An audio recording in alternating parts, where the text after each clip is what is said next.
Grief Child by Darmani. Part 1. It was midnight. The little village of Susa slept in darkness in the heart of the forest farms, among the tall trees. The mahoganies and sapele stood tall in the dark sky, providing a canopy over the village and deepening the density of this pitch-black night. The dying moon had done her job earlier on by providing faint light to the children who played in her glow and later listened to stories from their grandmothers. Now, after roaming about in the trees a while, the moon was far behind the mammoth mountain. The children of Susa snored in their mother's bosoms. Adu turned in his bed, coughed slightly, and threw his hands about. He was a child of Susa, the village, and he too had been snoring. When he turned, his right hand fell heavily on his little sister's face. Ya woke up frightened. Who had hit her? It was her big brother again. This was one thing she hated about him. Adu didn't know how to sleep. He was always restless in bed and disturbing her own sound sleep. At 10 years, she felt she was old enough to have her own bed, but Birago, their mother, wouldn't hear of it. You children need watching over, she told them. Ya took the heavy hand from her face and flung it back to its owner. The sudden gesture woke 12-year-old Adu. He grumbled an insult and stretched full length on his side of the wooden bed, which creaked noisily in the silence. As he began to doze again, the little village of Susa slept on. From a distant cluster of neighboring villages, Adu heard a dog bark. Another dog howled. He ignored them. In this village, midnight was a dangerous time. It was better not to be awake or to hear noises.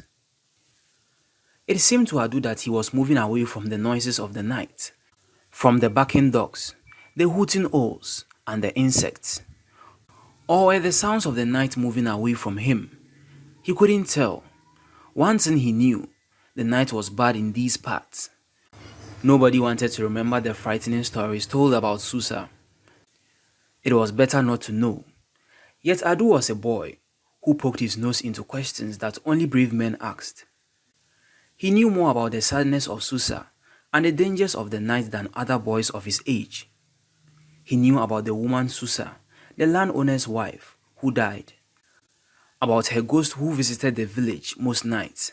About the cheetahs and lions and leopards that roamed only at night, never during the day. Fear gripped Adu. Where was he?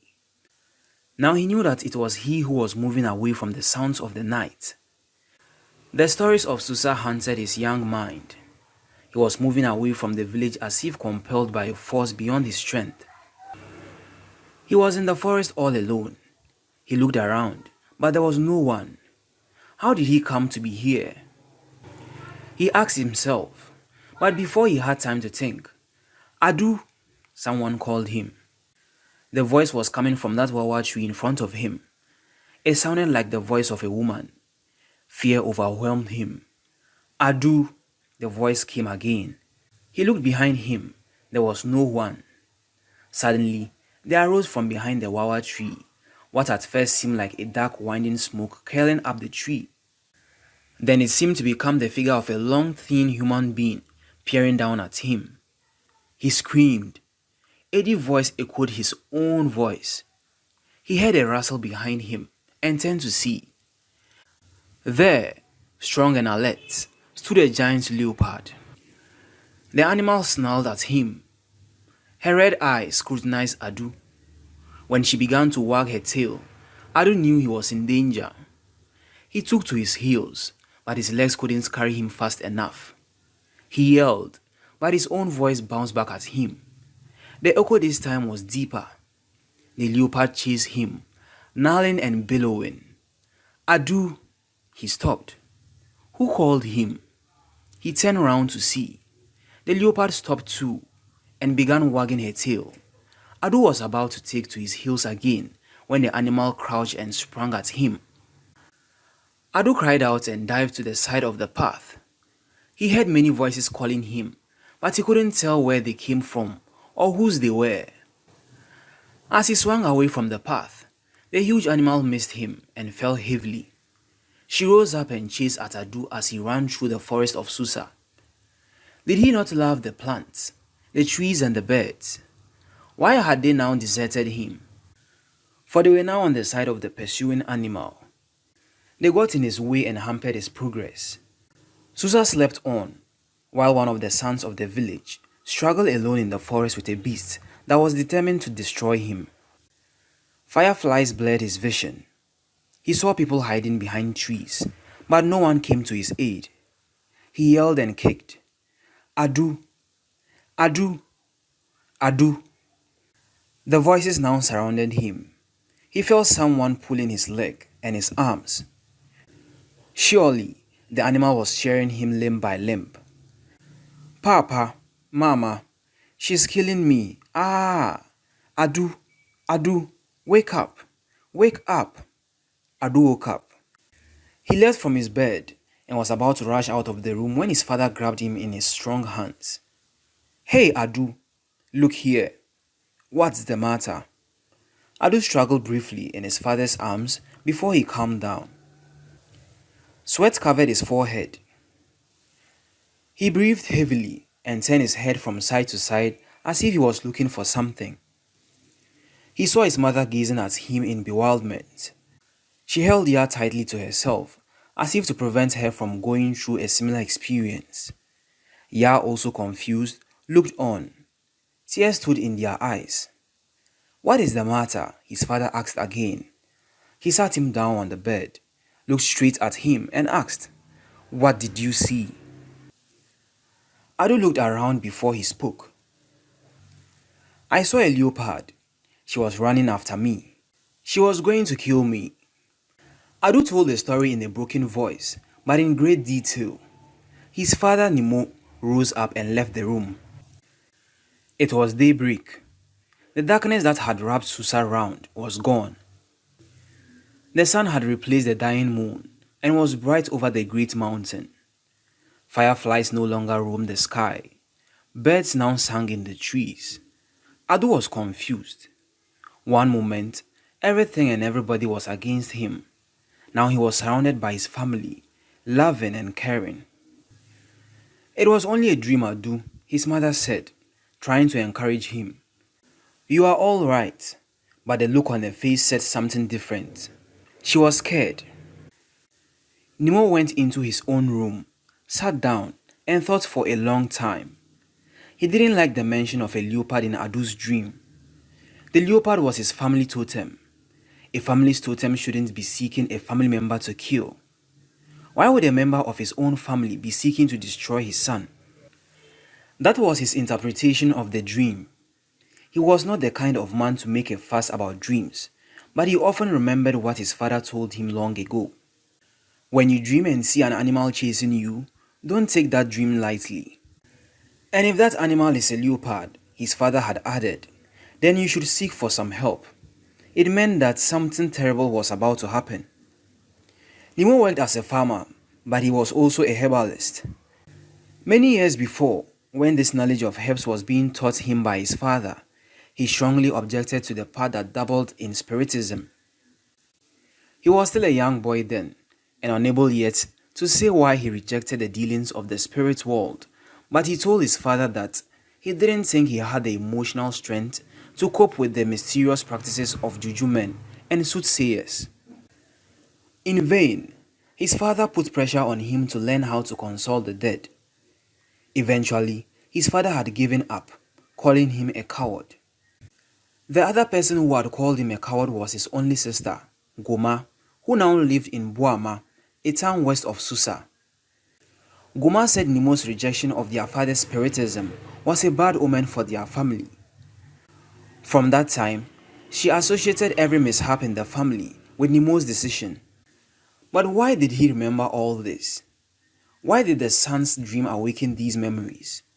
Seek help, his father had told him.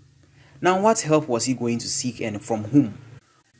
What his boy had gone through that morning drove fear into him. For some time, he was unable to wake up the boy, who screamed and threw his hands about as though he was being strangled. That was quite unlike Adu. Something dreadful might happen to him, and he must surely look for help. He decided eventually to see a certain young man in the village. Not that he expected too much from Yaro, but of all the people in Susa, Yaro was the person he felt he must see. Yaro's back and waist ached as he cut the weeds under the young cocoa plants with his machete. But he ignored the ache. The calluses on his palm were hard. They resisted the pain. He raised his body and allowed the sweat to run down his back.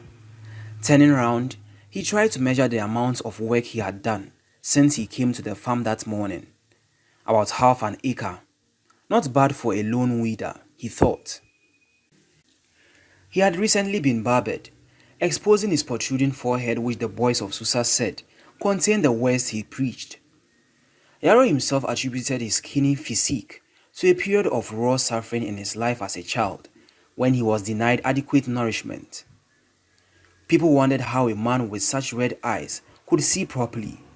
Yet when anybody wanted a needle threaded, it was Yaro they called if he was close by. They liked him for his patience. There was not a man in Susa who had undergone so much mockery at the hands of children and women. Yet he never lost his temper. Yaro was a hard-working man, and Apia, his master, bragged about having searched diligently to find such a farm hand. The wind blew under the cocoa trees and rattled the dry leaves. The tender branches swayed as the wind rushed through them. Yaro enjoyed the soothing bath of the cool breeze. He loved to see weeds cut and allowed to dry under the trees. The sight was beautiful to any farmer. But Yaro's mind was preoccupied. He was thinking about his chat with Nemo the day before.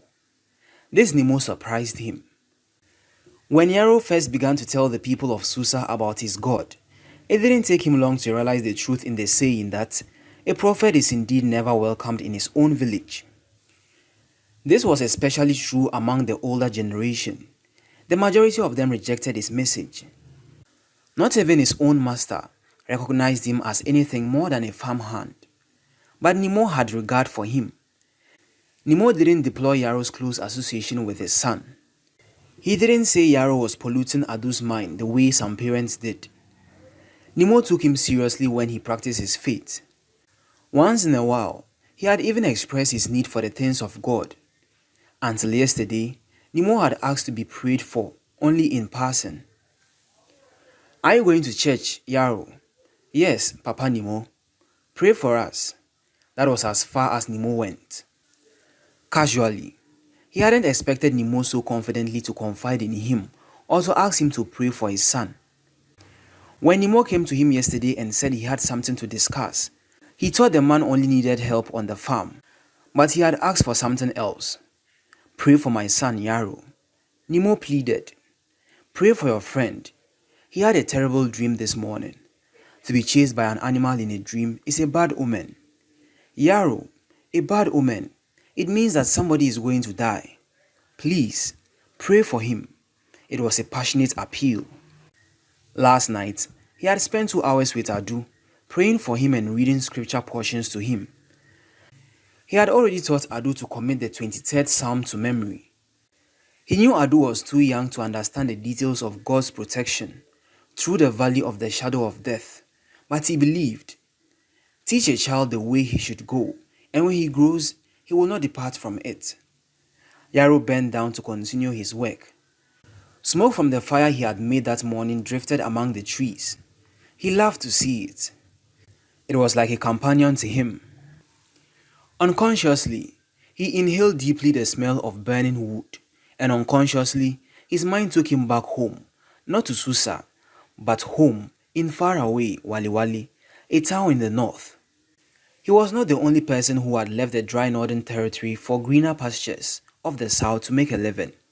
No, he wasn't. Susa was full of people like him. It surprised him how he came to be farming so far away from his hometown.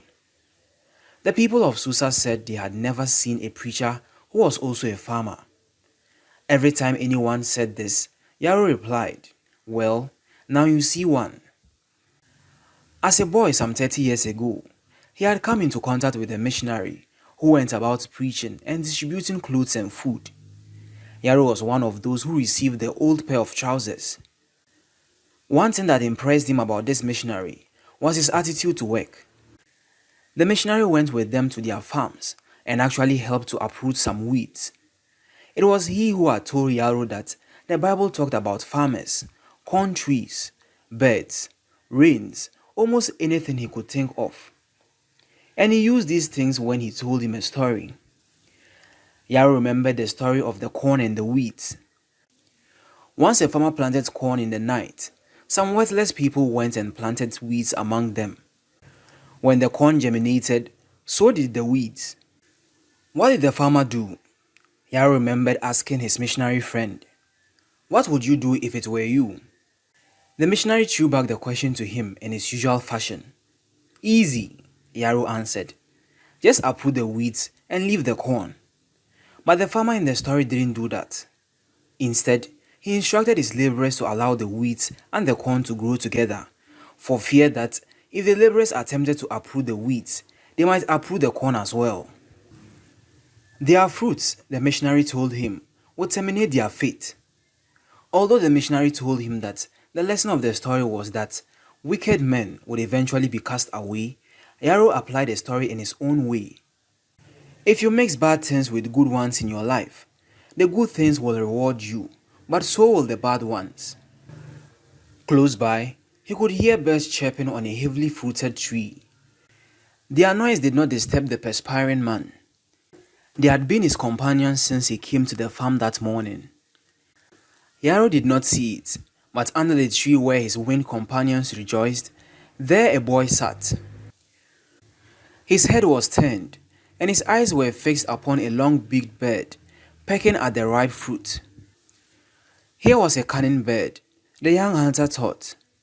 It craned its neck towards the ripe fruit, and then pulled one back to its hiding place. This was a challenge. The boy decided to ambush the bird. He prepared the catapult and waited. The black head came out of hiding. The boy quickly released the stone. The stone hit the branch of the fruits, splattering the ripe ones. The birds yelled a curse and dived away. Yaro heard the flapping wings above his head and the wild protest. He knew that someone had disturbed his companions. "Yaro!" The voice came from behind. Yaro heard it. He turned round and saw the boy coming towards him through the portion he had cleared. "Good day, Yaro. You've cleared a large portion." It was Adu, his friend. "Hey, look at you, my friend," Yaro responded, wiping sweat from his brow with his forefinger. "What are you doing here? You didn't go to school?" "No. Today," Adu hesitated. "I wasn't feeling well today, so father told me not to go to school." Yaro nodded. "So what are you doing here?" "Birds. Shooting birds." His red tire catapult hung over his neck. "I killed 4 birds. Look." He showed the birds to Yaro, grinning. "You're a good hunter, my friend." Adu smiled off the compliment. "Have you eaten anything yet?" Adu shook his head. "Look there," Yaro said.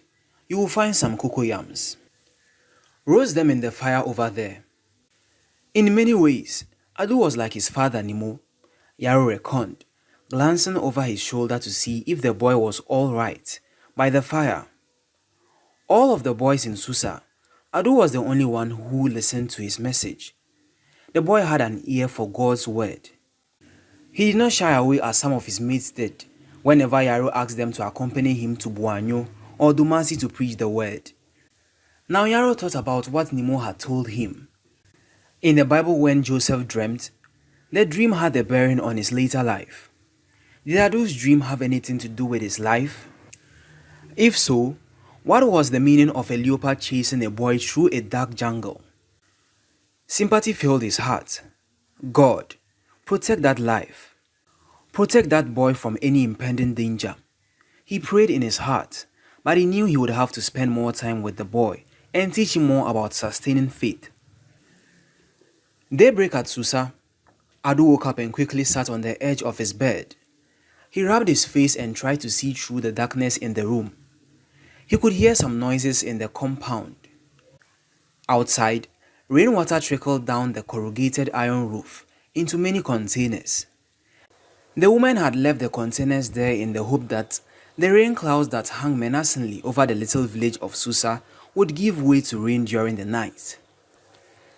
Adu jumped up with a force that creaked the bed and woke his little sister. He was short, like his father, dark in complexion, like his mother, but with a stubborn little heart, which neither of his father or mother could identify. He heard his father sharpening his machete in the yard. That was a sign that the day had already broken. It was Saturday and Adu was relieved that there was no school to think about. He looked forward to the activities of the day with his father. He groped for his farm clothes from behind the door, a tattered old school uniform. He opened the door. "Good morning, Papa," he greeted his father. "Did you sleep well?" Nemo responded as he went on sharpening the machete on the rectangular-shaped stone near his own room. Adu said he had slept well. There were 10 rooms in that huge compound house, built many years ago by the rich landowner who owned the cocoa and the village. Nemo and his family occupied half the house, 5 rooms. One room belonged to him, another to his wife and his 2 children. The third room was occupied by Mahama, the farm laborer he had hired. The fourth room was used to store foodstuff and farm implements. Nemo reserved the 5th room for visitors. All the cocoa farms in Susa belonged to the same wealthy landlord. They called him Yaboa. The man owned a big stretch of land with cocoa, palm, and oranges. He did not even live in Susa as he had done some years ago, but came to the village from time to time to visit his farms, to find out if the caretakers were doing the work. Nemo and his household were not the only caretakers in Susa. Almost all the farmers there rented their land. "Where shall we go this morning, Papa?" Adu loved to engage his father in conversation at the least opportunity. Nemo raised the machete and felt the sharp end with the tip of his thumb. That was the way to tell if it was sharp enough. It wasn't, so he placed the flat side of the blade against the rough sharpening stone and continued more work on it. Adu knew his father hadn't forgotten his question. "I thought you knew where we were going, Adu." "To the rice farm, Papa?" "To the rice farm," Adu smiled. "To the rice farm." He loved it. He loved to go to the rice farm down the swampy area. "Sharpen your machete, Adu," his father instructed. "Take a bucket and don't forget the matchbox. Bring the small hoe with you. It is in the storeroom." Nemo spoke slowly as he entered his room. Adu placed his machete on the stone and began to sharpen it. Adu looked up as his father's laborer, who was more a friend than a laborer to their family, walked out. He was ready for the farm. Mahama placed his thumb on his machete and nodded approvingly. He scarcely ever sharpened it in the morning. Every day after the day's work, he sharpened his machete. "It's better to do it in the evening," Mahama had said to satisfy the inquisitive mind of his master's son, "so that in the morning I don't spend the day's precious energy sharpening machetes." Nemo emerged from his room with a rifle, slung over his shoulder. Adu saw it and nodded his approval. Nothing delighted him more than a hunting expedition with his father. He loved to run for the squirrel or antelope when his father had shot it. And if it was an antelope, that was something. He would tell his friends about it and force them to listen to him as he boasted of his father's skill with the gun. And if they thought he was telling a lie, he would invite them to go with him one of these days. Or better still, if they would only wait for him outside their house in the evening, he would bring them a piece of the antelope meat his father had killed on the farm that day. Nemo looked at his boy sharpening away. "Take care, Adu. The way you handle that machete, you will soon be without fingers." "I'm careful, father. Don't forget your little hoe. And make sure that the women come early." Nemo referred to his little daughter as a woman, though Iya was only 10 years old. Adu didn't like the implication of the last sentence and stood up in protest. "Father, may I please come with you now? Mother and Iya will follow later." Adu's face told Nemo it was too early to disturb the boy's peace. He gave in. In that case, gather the items and let's be going. The rice farm was 2 miles away in a swampy place where most of the farmers in Susa cultivated crops: rice, maize, cassava, plantain, and cocoyam. These were called food crop farms, different from the cocoa farms which grew on drier land. Some years ago, many people believed that those who were meant to be taking care of Ashanti farmers' cocoa farms were the people from the north. They had migrated to the southern regions, not only to extract money from the cocoa business, but also to pick and preserve kola nuts. Kola nuts, it was said, cost a lot of money in the north. A bag of kola nuts, people said, cost 3 times as much money as cocoa itself.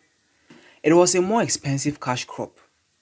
Nemo was an Ashanti, but he knew that the work some of his tribesmen had delegated to the people from the north was work he could do himself.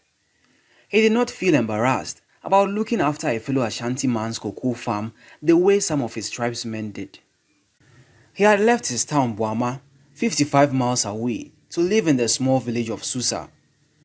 When he had come here 14 years ago, still a bachelor, he would hear insinuations from all corners. Nemo has gone to mix himself up with the northerners. What had disturbed him in those days was what people said about the girl he chose to be his wife. Birago's parents had lived in Buama for a very long time. They had come from a foreign land, crossing the borders on foot with other itinerant traders. Birago was born and bred in Buama. She was so used to the way of life of the people in Buama, it was not surprising when she fell in love with one of them. When the time came for a family to leave Buama, she and Nemo advanced their plans and were married in spite of harsh criticisms. Nemo blocked his ears against the sneers and insinuations. At first, his decision to live in Susa was derided, but the years that followed told a different story. He ignored the insults and concentrated on his farm. Now he had become the envy of many.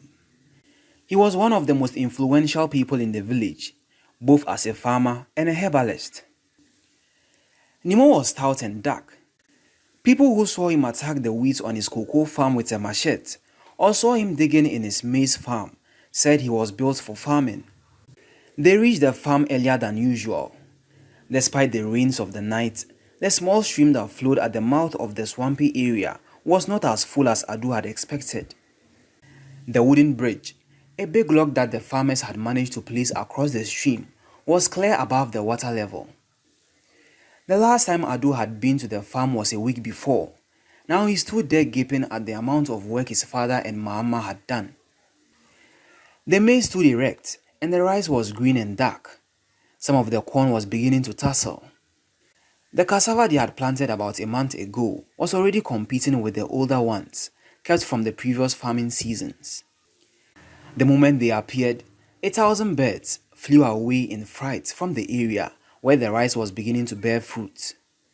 Some of the yellow birds, apparently daring and not wishing to abandon their booty so soon, perched on trees and palm fronds. You see, Nemo said. The birds are already harvesting the rice, you see. Look at them, Mahama said, pointing his machete in the direction of the birds in the trees. Suddenly, the 20-acre farm thundered with the flight of the canary birds. Just look, Nemo exclaimed as the birds flew above. It's time now to guard this farm from dawn to dusk. Otherwise, these birds will finish what little rice we have in the farm. Yes, I think so, Mahama agreed. The announcement excited Adu. He enjoyed watching the farm from dawn to dusk, with Mahama and sometimes with his little sister.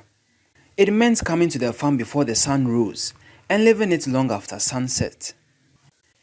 He liked to watch the red sun gradually sink behind the tops of the trees, and when he went home, about the time the hens were roasting, he felt proud. He felt like a man. He could sit, then with his father, as Nemo conversed with other neighbors who paid him visits in the evening. The shed was on a mound in the middle of the farm. From there, they could see most parts of the farm. Adu arranged tray logs that were already in the fireplace. He stuffed the spaces with broken twigs and dry palm fronds, and struck the match. The tiny tongue of blue flame licked the dry pieces and caught the twigs, which in turn gradually ate into the dry logs. The smoke snaked into the air, made its way over the rice and maize, circled around the air currents, and then continued its upward course. Adu followed the smoke with his eyes until it disappeared in a splash of thin threads and dissolved into the nearby forest. Adu admired his father and Mahama for the good job they had done. Except for about an acre of maize still standing in the weeds, the rest of the farm was clean. He was still inhaling his fill of the breeze that swept across the farm when his father called him. Adu turned to see the two men already working hard. He picked up his hoe and walked towards them. He bent close to his father and began to clear the weeds among the tender crops. Nemo allowed the boy to work for some time and then began. When you get to the farm, and Adu could almost tell what would follow, your first business, if everything is alright, is to tackle what you came to do before the sun hits the soil and your back begins to ache. You don't stand gazing into the sky. He paused, still hoeing. Adu could almost touch the hardness of the words. Work, my boy. It was his father's watchword. Work never kills a man. But a lazy man will die of poverty. Nemo held the stump in his left hand and cut it with the hoe. True, Mahama responded, hoeing close to his master. Did you ever hear of a man who died from doing too much work? Nemo asked, not expecting an answer. But Mahama responded, Never. Nemo remained silent for some time and then repeated Mahama's word. Never. Never, my boy, he emphasized. But ask me if I know of a man who ended up in jail because he would never do any work with his hands. Ask me, and I will tell you how many such people I know. Adu knew when his father was serious, but what his father had said tickled his ears. If it had been an ordinary conversation, he would have wanted to know who had been in jail for stealing. Where did this incident take place? What did he steal? Was he arrested by policemen? Even when our mothers used to tell us stories in the evenings, Nemo resumed his discourse. They told us about the troubles of the lazy spider. All the time, it was the lazy person who suffered, never the hard-working fellow. Adu's mind shot to the story his mother had told him and his little sister, just the other night. His father was right. Of all the stories he had heard and those they read in their school books, none ridiculed a hard-working man. No. Adu replied. There was one. The story about the spider and the tree squirrel was different. The tree squirrel was the hard-working one. He cultivated his own farm and worked hard on it. As for the spider, he roamed about doing nothing the whole season. But when the time for harvesting came, he hatched a dubious plan to confiscate tree squirrel's groundnut farm. He made a path to the farm. What are you doing out there? Tree squirrel asked Spider. Why are you making a pathway into my farm? Your farm? Spider retorted. What are you talking about? The matter reached the elders, according to his mother, and they called Spider and the squirrel to defend their case. Elders, Tree Squirrel began. Throughout the whole season, I have toiled on this land and managed to cultivate some groundnuts. All the time, Spider was playing and drinking with those fellows in the marketplace. When the time for harvesting came, I went to my farm one day and there was Spider trying to make a pathway through my farm. All right, the elders said. Tell us your story, Spider. Spider rose up, bowed humbly to the elders, and addressed them. I know you are all wise people, my fathers. I do not have a long story to tell.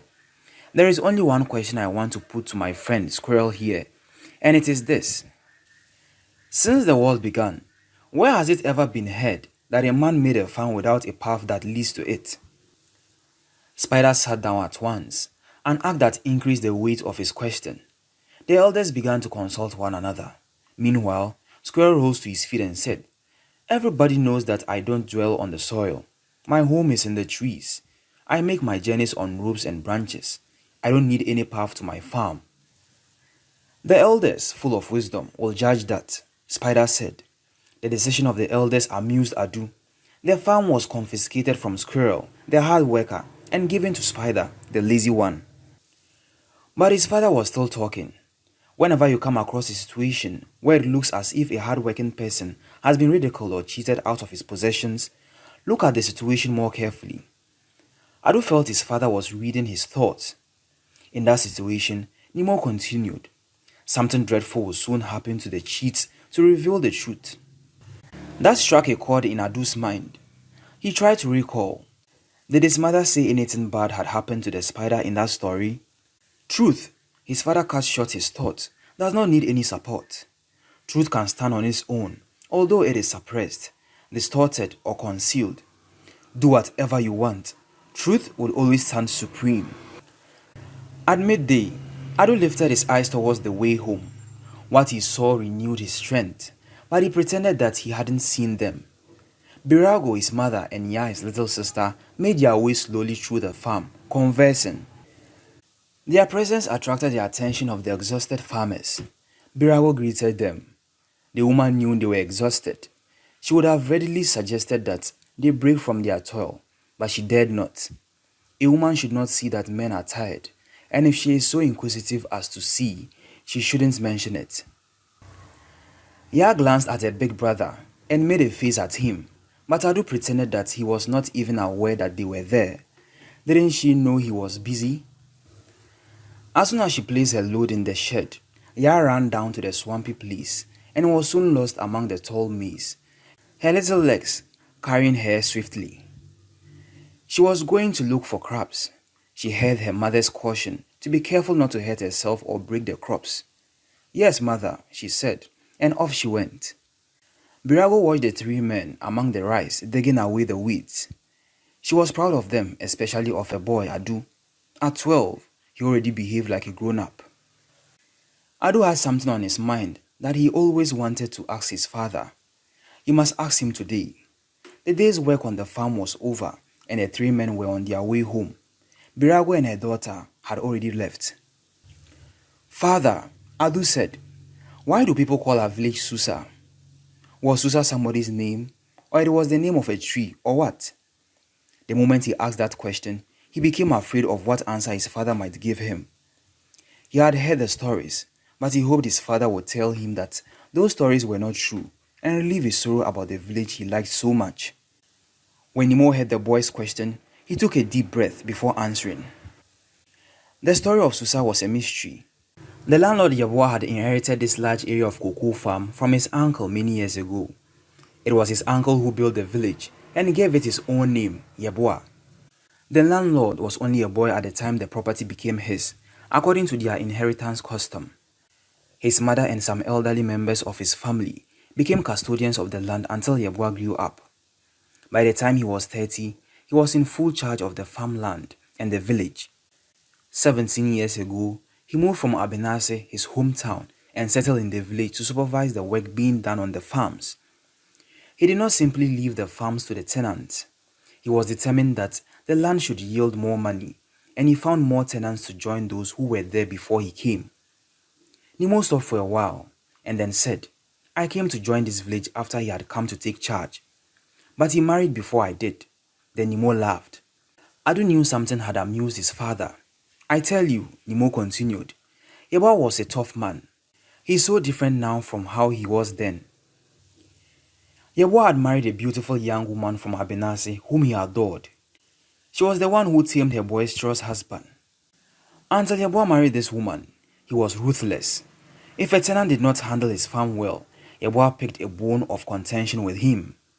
The farmer's respect for Yeboah would have dwindled to nothing if his wife hadn't come to save the situation. She sobered the rich young landlord with her love. She was kind to the farmers. Whenever her husband was harsh with any farmer, she intervened, pointing out to him how indispensable these farmers were if his legacy were to benefit the family. She was a woman of grace, and Yeboah's deep love for her changed him completely. Her name was Susa. Adu was listening with intense interest. He knew that Yeboah later changed the name of the village to Susa after his wife. The woman had conceived 4 years after the marriage, a conception that brought happiness to Yeboah because he feared that his wife might be sterile. When it was time for her to give birth, Yeboah took her to Abenase, their hometown. That was about the time Adu himself was born, his father told him. When Nemo reached this point, he paused for a long time until Adu asked him what the matter was. Nothing. Just listen to this, my son, and know for sure that we live in a strange world. Yeboah took his wife home, but the woman never came back to his village. Mahama was hearing the story for the first time. What happened to her? He asked.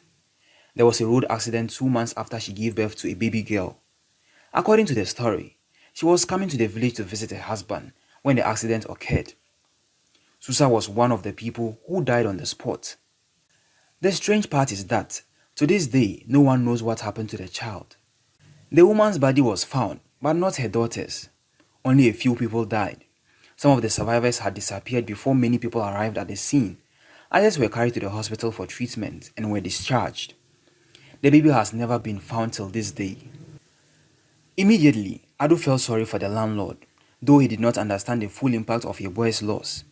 Nemo continued and told him that since the accident, the man had never been the same. He had withdrawn into himself and talked less. He changed the name of the village from Yeboah, his own name, to Susa, his wife's name. The strong, well-built man grew thin. He was often absent-minded. Usually, men did not cry, but Yeboah wept.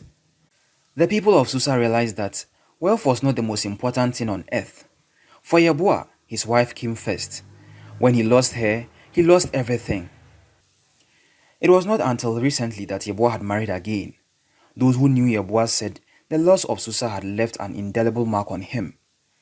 Not even the naming of the village after his first wife satisfied the yearning in his heart. His continuous stay in the village reminded him of Susa. He wanted to remember her always, but the more he did, the more miserable he became. Finally, he left the village and went to live in Abenase. As Nemo recounted the sad story, a terrifying thought occurred to him. Somehow, every 10 years in his own life, something terrible had happened. At the age of 15, he had slipped and fallen on a hot coal pot. He still had the wounds on his thigh. Then his father had died when he was 25. 10 years later, right here at Susa, a catastrophic bushfire had swept through the land, destroying crops and other plants.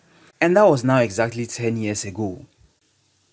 "Father, we've got a visitor," Adu announced to his father as Nemo returned from the farm one evening. "Visitor?" he asked the boy, wondering who it could be. "Yes." "From where?" "From Buama. It's Aunt." "Aha," Nemo said. "Goma is here. That means she's fine now. I heard she wasn't well." Nemo said this for Adu's sake, but inside, he felt a pang of worry. His sister's presence could mean that many unpleasant matters were in store for him. He remembered that the last time she was here a year ago, they had quarreled most of the time. When they went inside the house, Nemo was surprised to see the condition of his sister. She looked thinner and darker. "Ah, so Adu was right. He told me you were here," Nemo addressed his sister. "Yes, I came just a while ago," said the woman. A girl sat beside her. That was Amma, her daughter. "Look at Amma. She's grown so fast," Nemo commented. "She's a big woman already."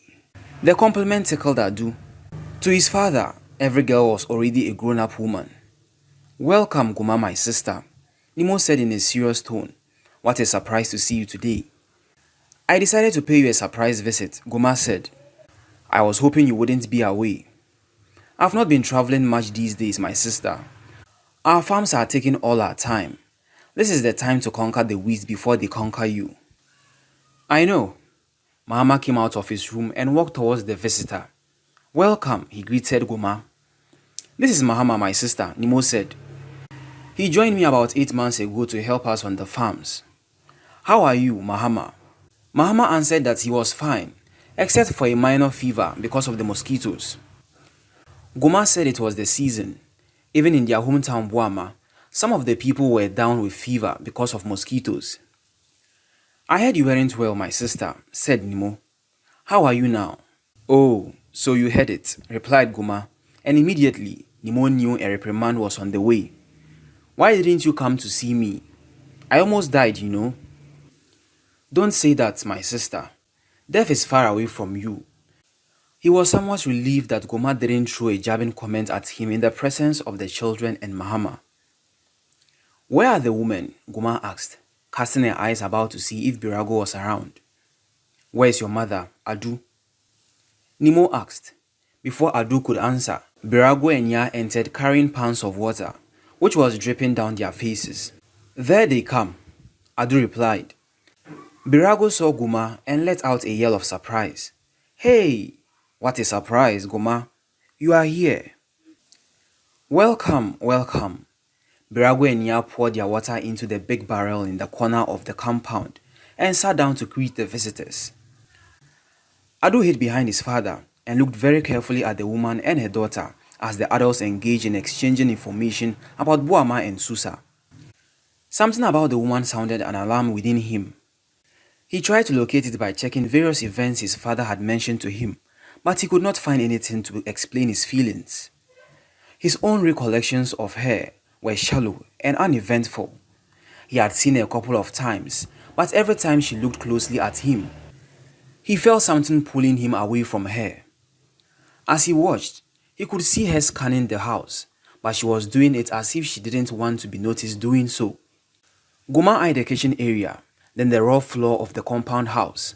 She was looking through the open window of the storeroom and once in a while lifting up her eyes towards the bags of corn and rice standing near the door. Adu scrutinized Goma. Her eyes were dark and deeply set. They were small eyes. Now he understood why she always opened her eyes wide scaring every time she looked up towards the storeroom window. Goma was dark, unlike her daughter, and the girl, unlike her mother, looked well fed. Once in a while, as she talked, Goma would stretch her legs and Adu saw how thin they were. Something was pushing Adu away from the woman. What was it? He tried to spot it. Yes, her eyes. They were red and flashing. Each time she shifted her eyes from one object to another, they shone as though they were reflecting an outer light. Few people in Susa did any serious work on Sundays. They did small jobs like weave a basket or mat, made a garden fence, tend the garden itself, pluck peppers and dry them, cut firewood, crack palm kernels, or extract palm oil from pounded palm nuts. Although many usually ended their day exhausted, such duties were still considered light work since they did not involve going to the farm. Nemo might have not gone to his farm, but his sister's presence made him do light work instead. Unlike Nemo, Adu and his friend Yaro spent their Sunday morning visiting places. At the time Nemo sat down to talk with his sister, Adu and Yaro were already on their way back from one village. The path through the cocoa plantation was well trodden. It meandered through the aging trees that made a leafy roof above them. Adu, wearing a white short-sleeved shirt and a pair of black shorts, led the way. They were coming from Buama, a neighboring cocoa-growing village just 2 miles away. This village was a mission field to Yaro, but Adu found the attitude of the people irritating. They called his friend by all kinds of derogatory names: white man's slave, chief celibate, wizard, Nordner. They said the reason Yaro was not married was because he was not a man and because he feared women. Thinking about this reminded Adu of an incident. One day he was sitting with his friends outside their house when Yaro came by. His friends waited until he had passed, and then Siaka, the timid, said, "There goes the man who doesn't know what to do with women."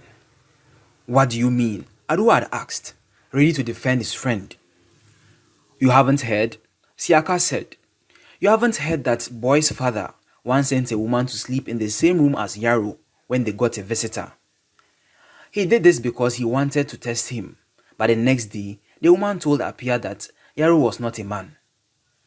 Of course he had heard that story, and he'd even dared to ask Yaro about it. "Leave them to say whatever they want, Adu," Yaro had told him. "What my master expected me to do was wrong." And he went on to tell him why. There were others who said that they didn't believe in what Yaro came to tell them Sunday after Sunday. If God had no wife, how come he had a son? They asked him often. And why talk about God having only one son when there were so many people in the world? Were they not also sons of God? As for heaven, why? They were all going there. Why would God take some of his children to heaven and burn others in hell? As Adu recalled this, he knew that he himself was puzzled, as those who asked the questions. The thing that bewildered him most was that, in spite of this harassment, Yarrow kept going to Buyanyo. Didn't I tell you, Adu? Those people are open-hearted for the word of God, Yarrow said, interrupting his friend's thoughts. But Yarrow, I thought they are always giving us trouble. The questions they ask are not troubles, Adu. The people who ask questions are the ones who think over the things we tell them. If they don't ask questions, they don't have answers to think about. And those who think about the things get to understand them better because God gives them understanding. He paused. Adu was silent, so Yarrow continued. I fear for those who just keep quiet. It is hard to tell whether such people listen to what I tell them or not. Like me, Adu thought. It was true he had never questioned Yarrow about any of the things he had told them, though he certainly did not understand most of them.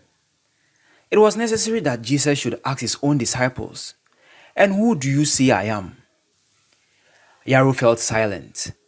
His little discourse seemed to loosen Adu's tongue. Is it true that some people will go to hell and others will go to heaven? Yarrow did not show that he was surprised at his young friend's question. He had told him many things in the past. It will surely take him some time to digest them. I normally don't talk about people going to hell, Adu, Yarrow replied, because God does not take anybody to hell. Hell was not made for human beings, but for the devil and his angels. Adu remembered that Yarrow had told the people of Buanyo this before. Heaven is God's home and is meant for everybody. Those who follow God will go to God's home. Those who follow Satan will go to Satan's home. As Yarrow was talking, Adu remembered the people's questions on human suffering and they worried him. He himself had seen how some of his friends in school wore tattered clothes. They were lean and pathetic looking. This season was very favorable, but he had seen some seasons in which the rains failed and people's food crops dried before they could even bear fruits. I don't know why the people were asking about why people suffer, Adu commented. It was an indirect question, and Yarrow knew it. It's a real problem, Adu. The world is full of sufferers. Suffering is real.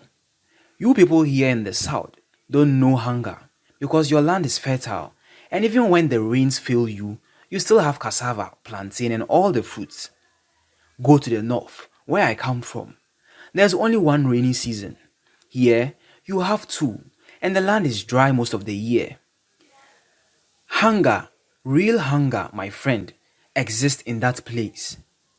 What is your chief food in the north? Adu asked, feeling sympathetic towards Yarrow and his people. Millet or maize, but mostly millet. There are also yams, but it's a rare food. When Adu was silent, Yarrow added, I know of situations when people have killed themselves because they could not find food for their families. Is that so? Adu was shocked to hear that. The idea that people could kill themselves intrigued him. Why do they kill themselves instead of coming to these parts to find food like you and Mahama? Yarrow thought that was an intelligent question and told Adu so. I don't know, my friend, he continued. But there are other people who kill themselves not because of food, but because... Yarrow wanted to discontinue the subject. It sounded too involved for a child of Adu's age, but his young friend's mind had been stirred. What else would make people kill themselves? Well, perhaps when they felt that their work on this earth is finished. Adu thought for some time and then asked again, who decides whether one's work on earth is finished or not? That question surprised Yarrow. God decides, but, he added quickly, to change the subject, God sees the sufferings of people and he helps them. The two friends conversed as they arrived at the village. Adu knew that he would never understand some of the things his friend talked about. He said goodbye to Yarrow and entered his house. He was hungry. He went towards the kitchen to see if there was something to eat, but the sound of murmured voices from his father's room attracted him and he went close to the door to listen. His father and his aunt were talking. He wished he could hear what they were talking about. The mystery surrounding this woman was still plaguing him. If only he could hear them talk, perhaps that would enable him to know what the woman thought. An idea occurred to him then, and instead of entering the kitchen, he went out again. Since our father died, you've ignored me. Did you know that? Nemo, said the woman, you have given all your attention to your wife and your children. You have forgotten me. They were sitting in Nemo's room. The door was half closed. You know this is not true, my sister, Nemo said, drawing the curtains on the door. It is true. Look at the house at home. It is falling apart, but you don't seem to care. You don't even know that part of it has already fallen, do you? And yet you are here sleeping in this bush and not concerned about me. The bush is what's keeping me and my family. Yes, and I hear the people here are feeding fat on your labors. And I come asking for just little money to do some trading, and you say you don't have money? Nemo looked intently at his sister. She was aging fast. At just 42 and 3 years his junior, she already looked like a very old woman. Could it be that something was bothering her? Their mother had given birth to only the two of them. She had raised them, but died before either of them was old enough to marry. Their father lived and worked in Buama. All you do, Goma was still on at a brother, is tell the whole world you have a great wife who supports you. You think it's fair that you should neglect me and concentrate on your own? You have not treated me well. Do you know that? Nemo was still thinking hard. He knew Goma was right on one point. He had concentrated on his own family and his farming rather than the family house in Buama. You should realize, my sister, that you are better off than me, Nemo told his sister. In which way? You live in the family house, which is considered yours, so as long as things continue like this. But look at me. I'm living in another man's house, just in order to be able to live here and farm. The lands I'm farming on belong to the same man, but you are still using the family land at home. Which family land? The family land which is as old as the sun and cannot even grow onions. Why do you think father left it to farm in these parts? Go and see. It's lying there like dead wood. I'm also living on borrowed land. So you see that we are all struggling. Struggling where? You are a man and you look after cocoa farms. Oh, my sister. The cocoa farms don't belong to me. I'm only a tenant. 2/3 of all the proceeds go to the landlord. To tell you the truth, we are all living on our crop farms. Goma was silent. She coughed and spat through the open window. Adu, who was deeply involved in the conversation, looked up when the curtains parted and received it fully in the face. He spat out a mouthful of saliva, wiped his face with the back of his palm, grumbled beneath his breath, and ran away, hoping that no one saw him. I'm sorry, Goma said. Who was behind there? She craned her neck to see, but there was nobody there. She remained standing by the window and looked around the room. How is your sewing machine? Goma remained silent, as though she hadn't heard her brother speak. I see, she said eventually. Is it the sewing machine which makes you think you've done everything for me? You speak as if you don't know Buama. Is it a place where a person can earn from a sewing machine? Ask me how much I've made out of it since you bought that machine. If she only knew, thought Nemo, that he had deprived his own wife of something like that for her sake, she wouldn't now go out of her way to demean his humble gesture. Was it for nothing that he squeezed his own family to buy her a sewing machine in those days?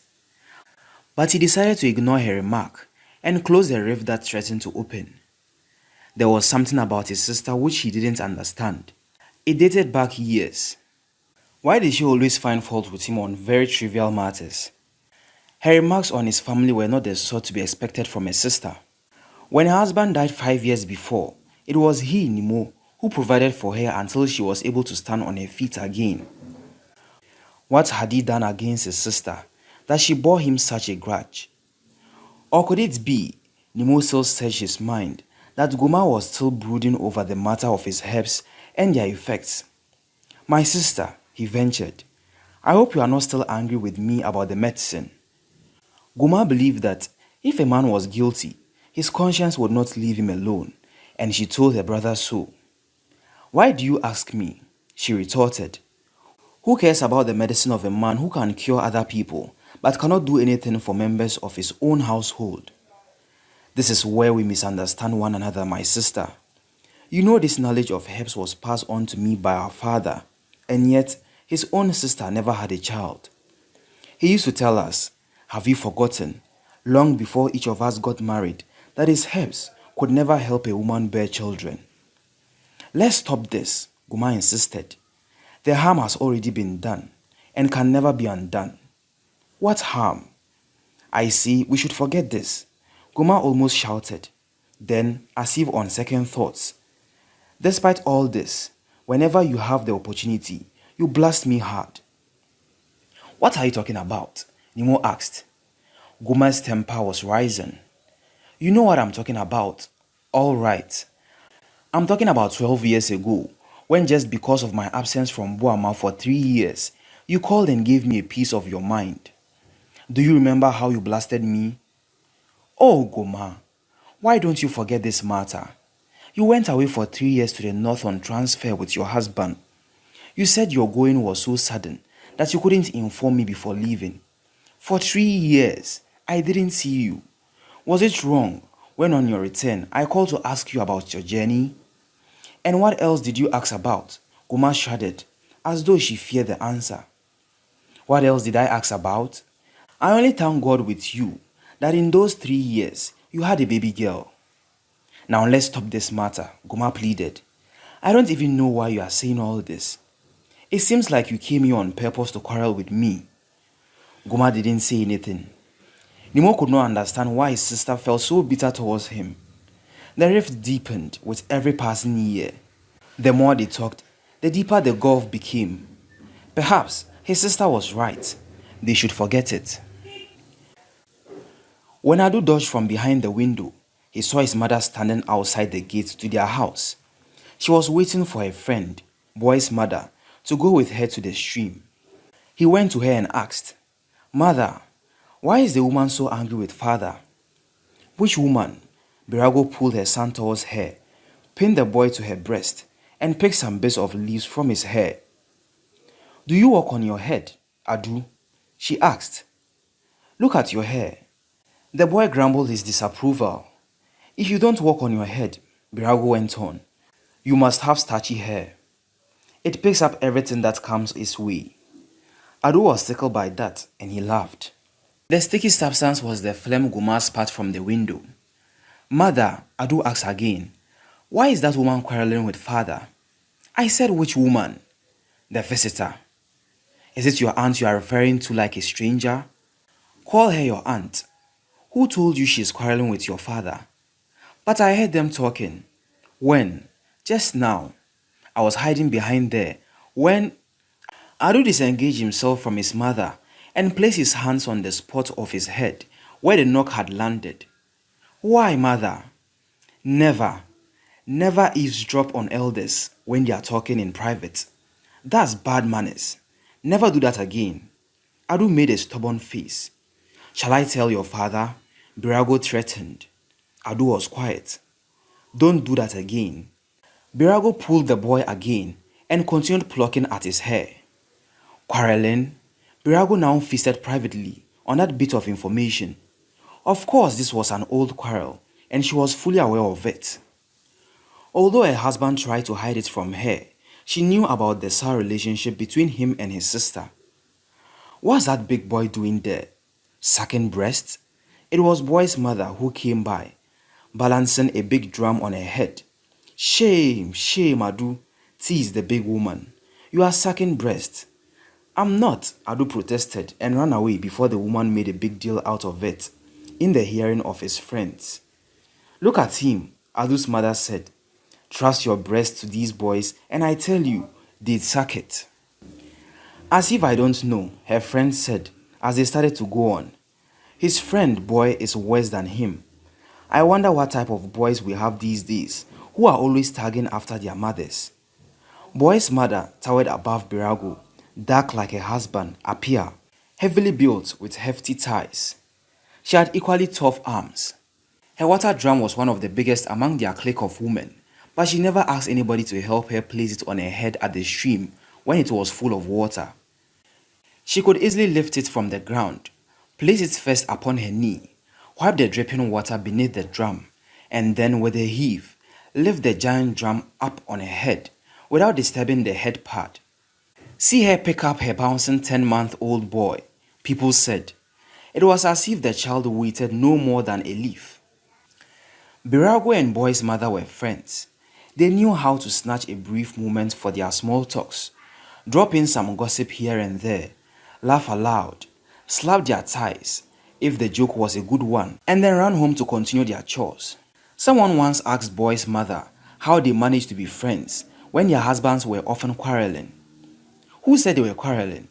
She surprised the inquirer. They are the women and we are the men, and like women, they enjoy themselves best when they exchange a few words. Then she added most seriously, "For your ears only, let my husband hear this and I'm dead." The surprised inquirer laughed and went her way. Boy's mother, if you follow her, laughter will kill you. Her name was Mami Ajua, but nobody called her by her name. When her son Boy was still a small child, he had developed an abdominal illness that nearly killed him. The boy's ailment was prolonged and so attracted attention. For a whole year, the focus was on Boy. People began to refer to the woman as Boy's mother. The same applied to Apia, but Apia told people that his name was more important than his son's. If people could not call his son by his own name, they should not call him by his son's name. Apia knew how to insist on what he wanted. Before they passed the last house, two women saw Ya and her cousin, Amma, carrying their firewood on their heads and chatting excitedly. "Look at the children," Boy's mother was captured by the scene. "They are friends already within 3 days. I wish we still had all our childhood innocence in us, Birago.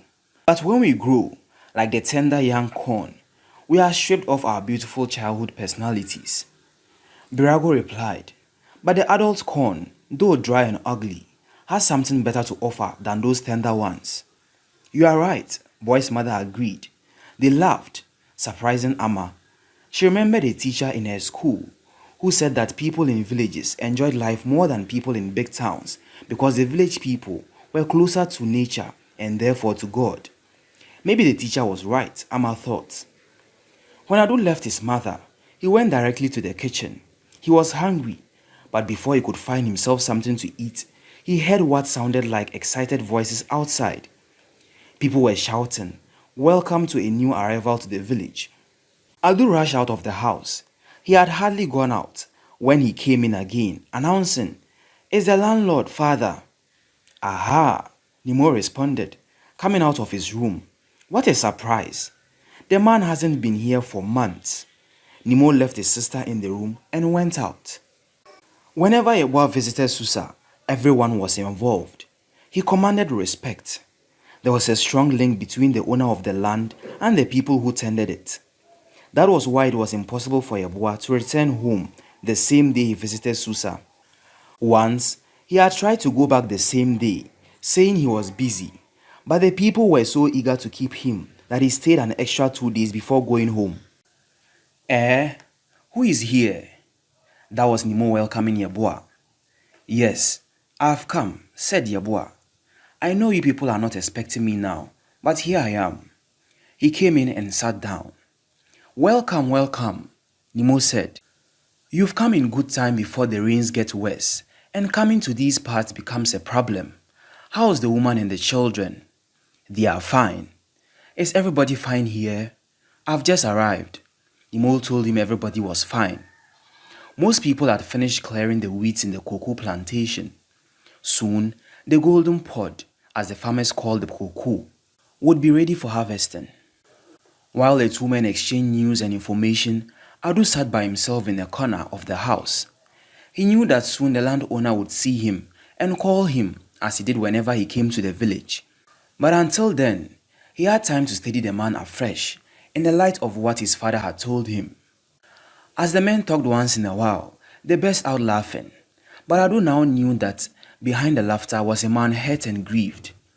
Footsteps coming towards the gate drew his attention. Ya and Amma walked in, balancing water buckets on their heads. When they had drained the water into the barrel that stood in the corner of the yard, they turned to go.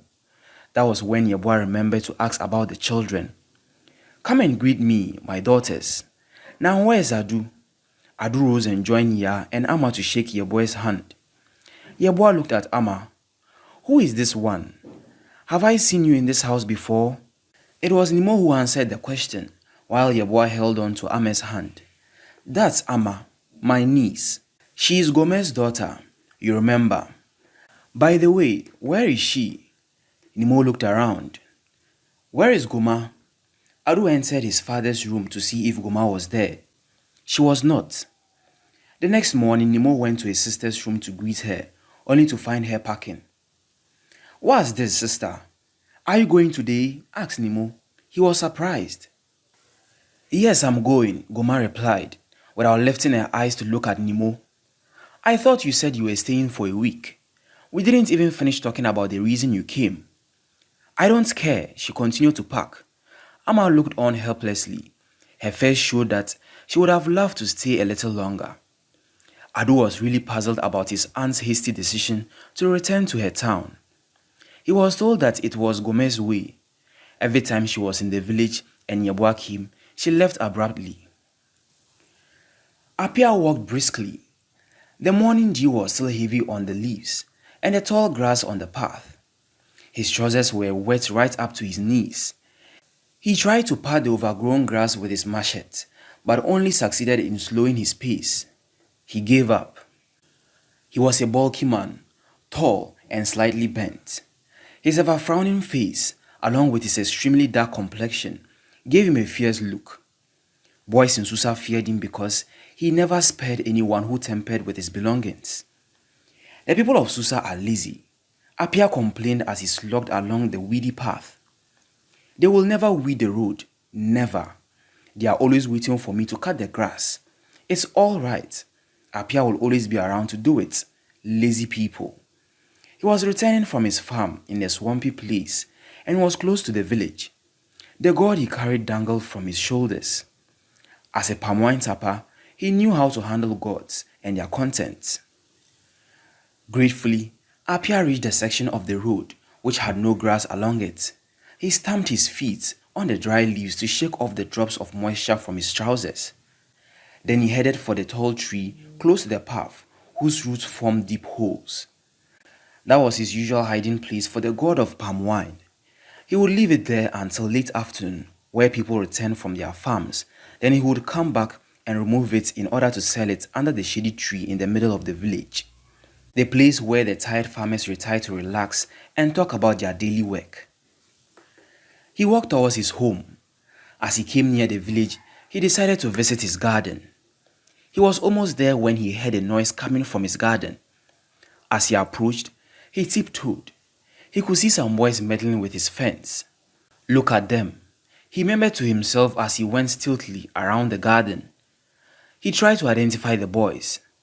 There was Adu, Nemo's son, then Tanko, the fat one whose mother had openly insulted him the other day. The third boy was Siaka, the timid. He saw that they were not in the garden itself, but they were close enough to cause damage to his fence. One of the palm branches they were cutting had fallen on the fence. Now he knew what they were about.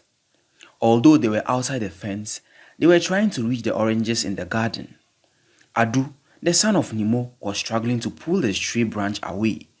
As he did, he heard a cracking sound. "Oh ho!" one boy exclaimed. "Take time. If Boy's father meets us here, we are dead." Boy was Apia's first son and their friend. He was usually to be found with these other three, but they had told him this morning that his father had saddled him with work at home before going to tap his palm wine, so he couldn't join them. Apia looked around for a cane. With a big leap forward, he dashed towards the unsuspecting boys. "Apia, understand what I'm saying," Nemo told the man who stood before him. "I'm not trying to protect my son. No, not at all. In fact, if you want to know, I've disciplined him already. What I'm trying to say is that when you want to discipline a child, do so properly. Discipline him and let him know that you are disciplining him. Don't pin him down on the ground as though you want to kill him." Apia's knees shook. He was angry. "You are the kind that spoils children," Apia swung a finger close to the tip of Nemo's nose. "Your boy was found stealing oranges from my garden, and when I complained to you, You don't want to admit that he is a thief. Is that how to raise children? Trying to shield them from being corrected? Nemo was surprised. Did Apia really have the guts to threaten him so?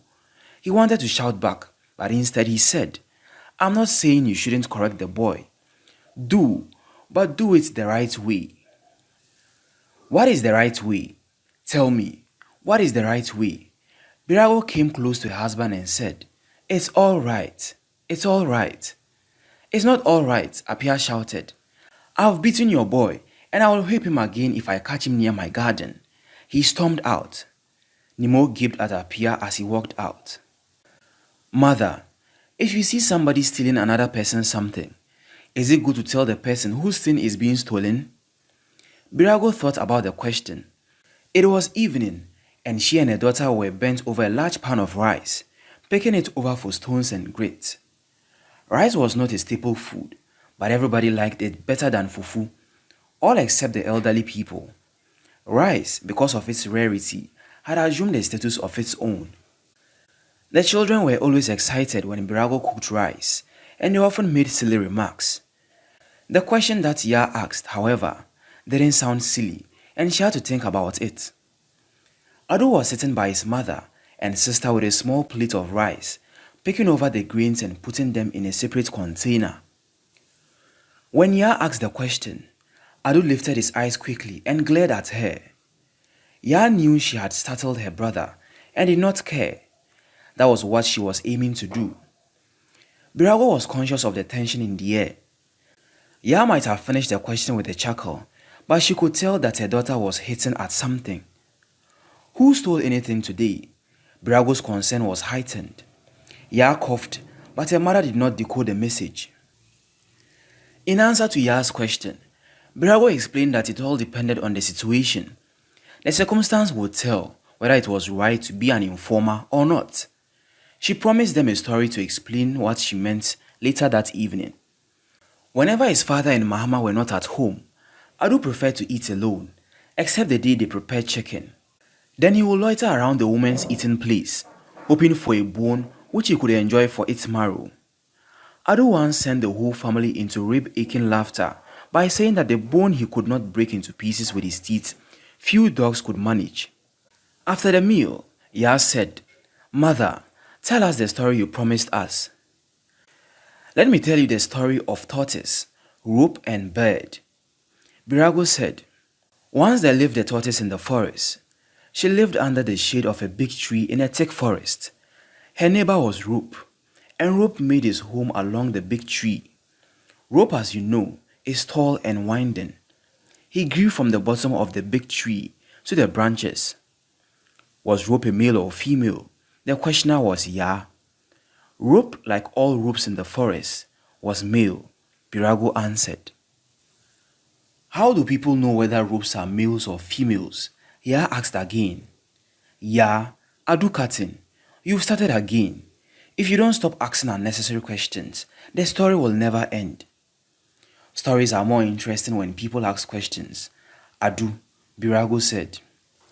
Yes, mother, Adu responded. But the question should have something to do with the story. Adu is right, Ya. All right, let's go on. Now listen. Because Rope was tall, he could see the foot and branches of the tree at the same time. Did Rope have eyes? The question formed in Ya's mind, but she left it there. One day, a hunter went to that same forest to hunt. He passed by the tree, but did not see tortoise. When he went away, Bird came and stood on the tree. Bird lived on another part of the forest. As soon as she came, she began to sing. You know how birds like singing. Guess what she was singing about? Tell us, Adu replied. She was singing, I'm a bird, bird, bird. I am tall, tall, tall. I travel far, far, far. I have a beautiful house. I have beautiful feathers, beautiful feet, blue, green, red, gold. As she sang, she flapped her wings together as though she was clapping, which in fact she was. Ya giggled at the gestures her mother made while trying to imitate the bird. What type of bird was this? Adu asked at a point of interest. When his mother told him it was a weaver bird, he nodded. A weaver could brag that way. It was the most attractive bird in the bush, with its multicolored feathers. It wove the most delicate nest, with a long entrance that pointed downward, and it was the only bird whose nest was stuffed with cotton. Tortoise heard bird singing and became uncomfortable. She told Roop, "Please, Roop, tell Bird up there to stop singing. She's making too much noise, and this part of the forest is a quiet place." "Why should I tell Bird to stop singing?" Roop asked. "Allow the girl to enjoy herself." "You don't understand, Roop," Tortoise pleaded. "If she doesn't stop singing, the hunter who just passed this way will come back and shoot her." "And what is that to me?" asked Roop. "Please stop bothering me." But Tortoise tried to reason with him. "If Hunter shoots Bird, she will fall down here, and if she does, the hunter will find me and take me too." "Well," Rope retorted, "that is between the two of you." "I don't care." "You don't care?" "You don't care." Tortoise mimicked Rope. "I used to think you were wise. Don't you know that if the hunter gets me and the bird, he will want something to tie us with, and that puts you in danger too." Rope was silent for a while, then, angry that Tortoise had called him a fool, retorted again, "Leave me alone. I don't care what happens." Tortoise tried all she could, but Rope refused to talk. Then, true to her words, Hunter came by. He heard birds singing on the tree and shot her. Rope heard the gunshot and did not hear the bird singing anymore. He looked up to see if Bird was there, but she wasn't. Then he saw an object sail past him. Bird fell close to Tortoise. When Tortoise saw this, she made an attempt to walk away, but you know how fast Tortoise is. She paused to check the effect of the twist in the facts. "But mother," Ya observed, "Tortoise is very slow." "You are right. Where was I?" "Bird fell," Adu replied. Before Tortoise could take 3 steps, the hunter was already there. "He! Look at that!" the hunter shouted. "I shot a bird, and God has given me a tortoise too." He picked up the tortoise first, and then the bird. He looked around, cut Rope with his sharp machete, and tied Bird and Tortoise together. This is the end of my story. Whether you like it or not, let this pass and let another come. I leave it on Adu. That was the usual conclusion of storytelling, and it was Adu's turn to tell a story. But Adu thought this story should not pass yet. "Tortoise is to blame for her plight and that of Rope," he commented. "Why do you say that?" Birago asked, happy at scratching the youngster's brains. When Tortoise warned Rope, he refused to listen. She should have gone away. If she had gone away, the hunter would have found only Bird, who would have been easy to carry and wouldn't need Rope to tie her. "I agree with you, my boy," Birago said, but beneath the tree was Tortoise's home, where she found safety in the daytime. There was no guarantee of safety anywhere else. Besides, this was Ya. I think Tortoise was not the only concerned with her own safety. She was also concerned with the safety of Bird. If she went away, who would be there to warn Bird of the impending danger? Rope was the unconcerned fellow. He is to blame. Birago was surprised at her daughter's reasoning and smiled proudly. Rope is to blame, Ya judged. Why are you blaming Rope when Bird started the whole trouble? Adu refused to be beaten. Singing, said Ya, it's Bird's way of life, and must a bird not sing? But something was forcing its way into her mind. She tried to recall the question she had asked at the beginning, whether it was right to be an informer. Could this story be her mother's reply? Ought Rope to have informed Bird of the impending danger? She had seen Adu and his friends trying to pluck Apia's oranges on a way to the incinerator that morning. Should she have warned them? Although she knew they would have never listened to her, at least she would have done something and wouldn't have felt so guilty when her father and Apia argued. Nemo took the ripe lemon and cut it in half. "Hold this," he said. Adu took the lemon in his hand. His father poured black powder from a bottle into his cupped left palm. He picked one half of the lemon from Adu's hand, squeezed the warm liquid on the powder, and mixed it. Then Nemo took Siaka's left hand in his. Adu and his peers called Siaka timid because he always ran away from fights. Now he had dislocated his arm. The boy yelled at the pain and pulled the hand away. "Hold him," Nemo said, and the boy's father sat behind him, crossing his legs over the boy's to prevent him from kicking. One of the young men standing by held Siaka's right hand. Siaka began to cry. Nemo rubbed his right palm with soft clay and smeared it on the injured place. "Sorry, my son. I know this is painful, but be a man." So saying, he held the hand and closing his own eyes as though he felt the pain too. Nemo pulled it gently, turned it left and then right. He pulled it hard and slipped his hands down the injured hand. Siaka's wail could be heard in the last house in the village. He struggled to free himself, but his father held him. "Keep quiet there," the man reprimanded his son. "Next time, you will watch a tree carefully when you see one. These flat ears of yours never hear a warning." "Talk to him later, my good friend," Nemo said, pulling the hand. "You don't scold the person when you are treating him." The mother of the boy stood by, tears in her eyes. "They climb trees like squirrels," she said, "and you don't know what it is that they are doing up there. If you knew what these children did, they would send you to your grave before you die." Adu stumbled behind his father. He looked at the root that ran visibly across the bush path. With 2 blows, he cut in. He pulled it with his left hand and was just about to fling it away when his father said, "Wait, wait." The boy paused. "Let me see."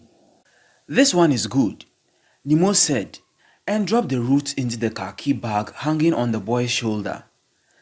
The sun had set beyond the trees, and the invisible crickets had begun their night calls, but father and son had their backs to their way home. "Roots and leaves or tree bark are good medicine for curing many diseases," Nemo told the boy.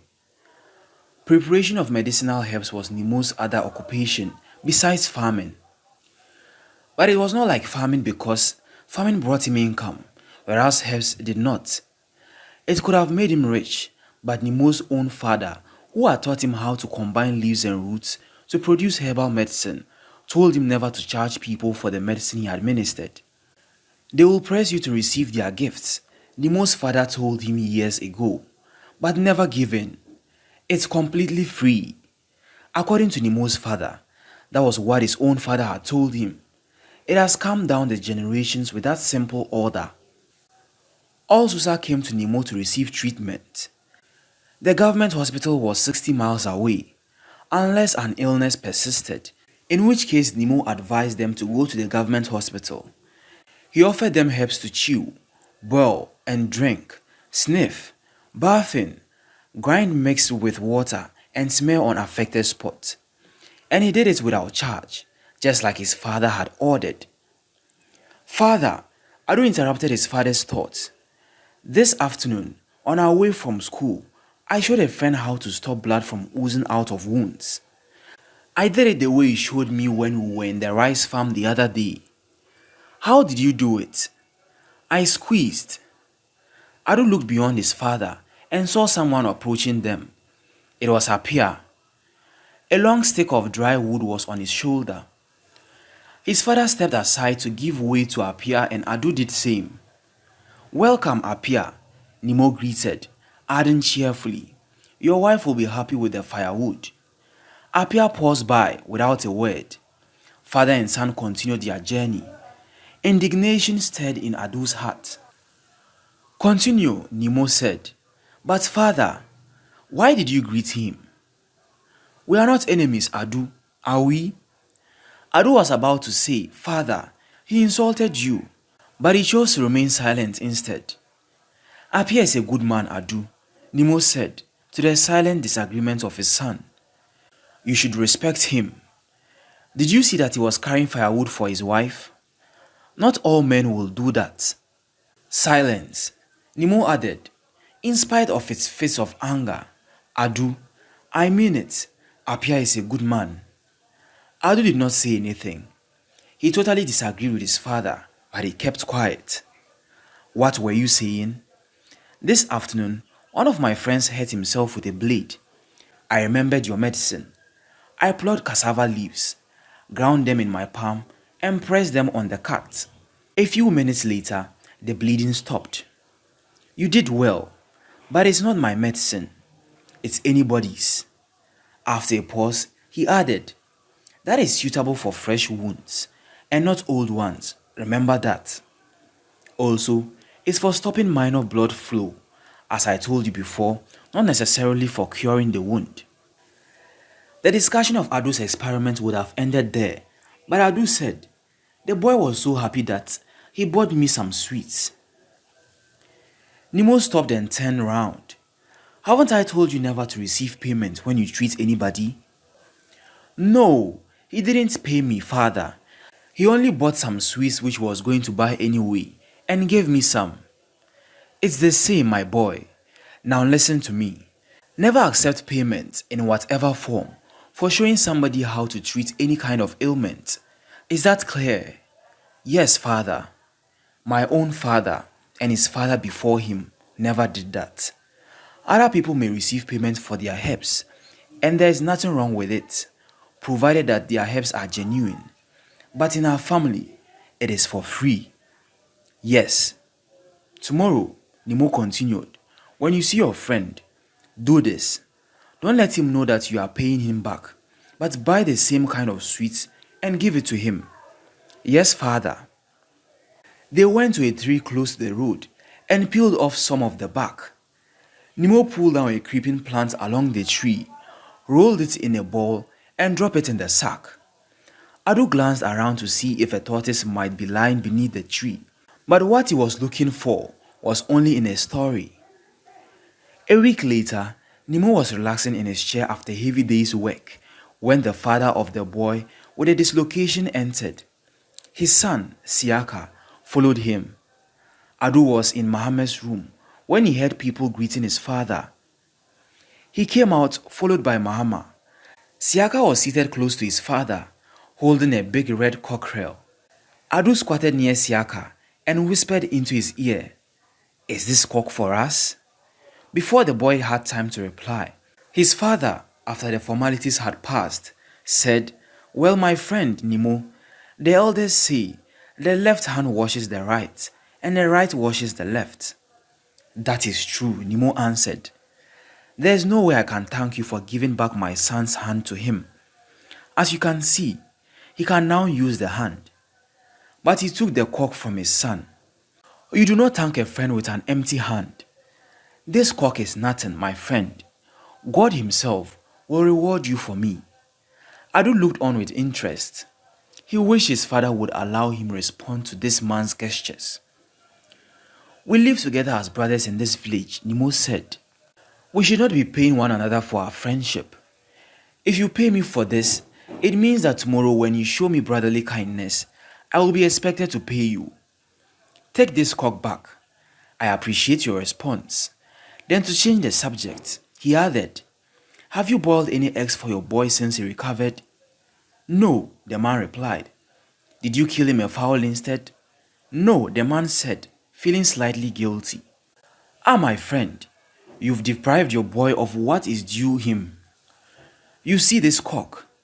Go and kill it for him. He deserves it. Have you forgotten the story about the man who forgot to give his daughter a present when she recovered from a bad disease? The disease returned to the girl. Don't let this happen to Adu's friend." That was the end of the gift. Adu was not surprised. Adu had just returned from school. He had taken a hoe from the storeroom and was heading towards his father's small garden behind the house when something attracted him.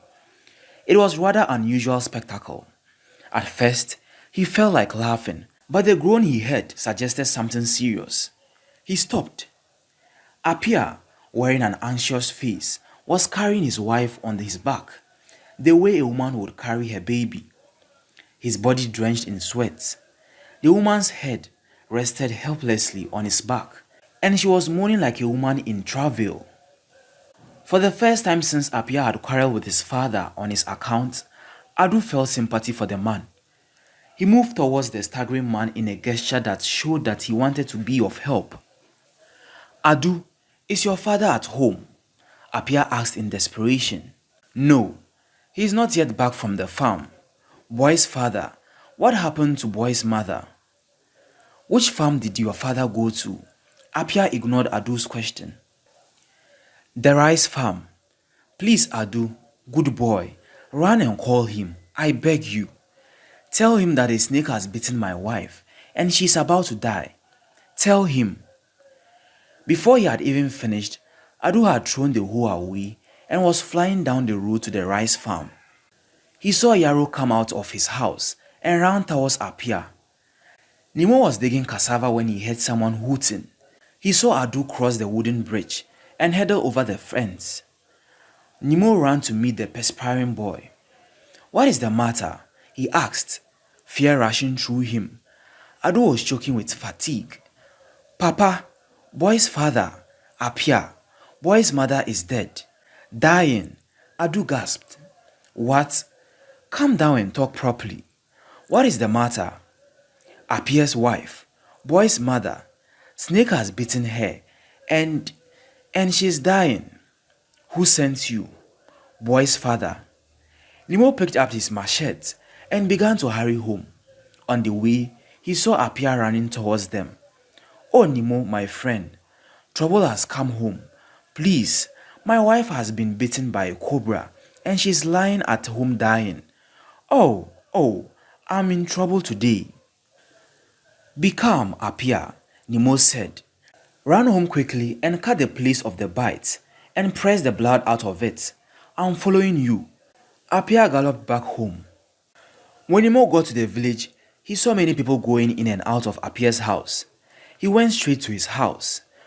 When Adu saw his father, he left the crowd to follow him. Adu, go back and tell Apia to send the people away. The woman needs fresh air. Adu made his way through the crowd and went straight to Apia's side.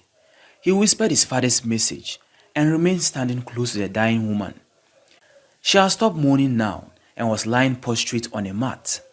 Blood oozed through a deep cut at the spot where the snake had bitten. He didn't see his father, but suddenly the man pushed him aside and squatted near the woman. Apia pointed to the mark of the bites.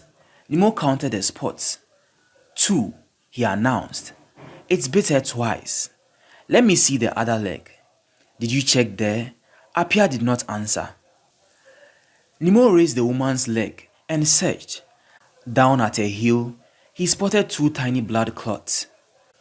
Oh no, Nemo exclaimed. What? Apia held the leg and stared at the 2 dots. He began to shake. He had not realized that the snake had inflicted so many bites upon his wife. Send all the people away, Nemo instructed. He emptied out the bag he had brought with him and chose a razor knife. He cut the spot where he saw the blood clots and pressed it. The woman yelled out in pain. The blood that spilled out was dark and thick. Nemo picked 2 dried roots from among his things, ground them and pressed them on the cut. He waited for some time and then told Apia, leave her to rest a while. Then he went out. While the little village of Susa prepared to go to bed, rain clouds hung menacingly overhead. The surrounding cottages and neighboring villages, the vast cocoa plantations, the rice farms in the swamps, and the thick tropical rainforest all were destined to be drenched this night. The pregnant clouds blurred the view to the stars and the half moon. Birago heard the wind sweeping across the compound, rolling empty cans and shaking the metal drying lines that ran from one end of the roof to the other. She wondered if her snoring daughter had removed all the clothes from the lines. She had asked her to, but when Nia was sleepy, she could not be trusted even to hear instructions, let alone obey them. She must check. As she opened the door, a cold wind hit her face blew her cover cloth about and forced the door ajar. She quickly threw the cloth around her waist, banged the door, and stepped out into the darkness. The wind rushing through the tall trees whirled past her. She was right. In the flashes of lightning which cut across the bleaky sky, she could see 3 cloths still hanging on the lines. A few raindrops fell on her arms and her bare back. While she was outside, she placed some large cans at the corners of the roof to collect water. Then she hurried back to her room. The rush of the wind over the tall trees rattled the leaves. It came slashing across the length and breadth of the sleeping village. It was a mighty wind. As she lay listening to the drumming of the raindrops on the zinc roof, a sudden brightness lit the openings on the side of the closed door. This was followed almost immediately by the cracking of thunder that filled the silence with a long boom. She heard it pass, crashing into the deep forest, far, far away. The rain gathered momentum and was soon pouring down in sheets. It was the wet season. Rain was life itself to Susa, and no farmer would dare raise a finger at the sky for an abundance of rain. Even children knew that to complain about natural phenomena like rainfall was to drive God away. Birago remembered a legend she had often told the children. God used to be very close to earth, so close that anytime women prepared food, all they needed for meat was to cut a piece of the clouds, which was meat, and prepare food with it. But there came a time when the people complained that the clouds were too close and hindered the smooth pounding of their fufu. They complained so bitterly that God went away from them. Hence, the clouds were now so far away in the sky. Birago pulled her cover cloth over her body. When she had the chance to reflect on her family, Birago often thought about the relationship between her husband and Guma, his sister.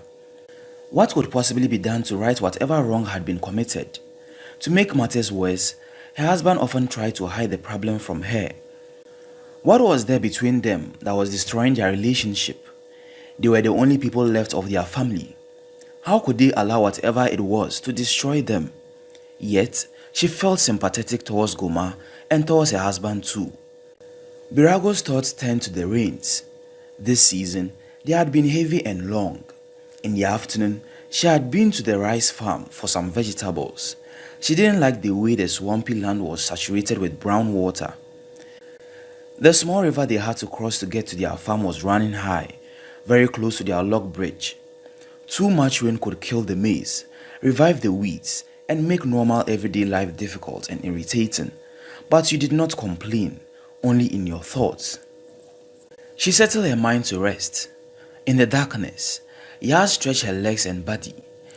She turned under her cover cloth and yawned. The snoring ceased, and so did the restlessness.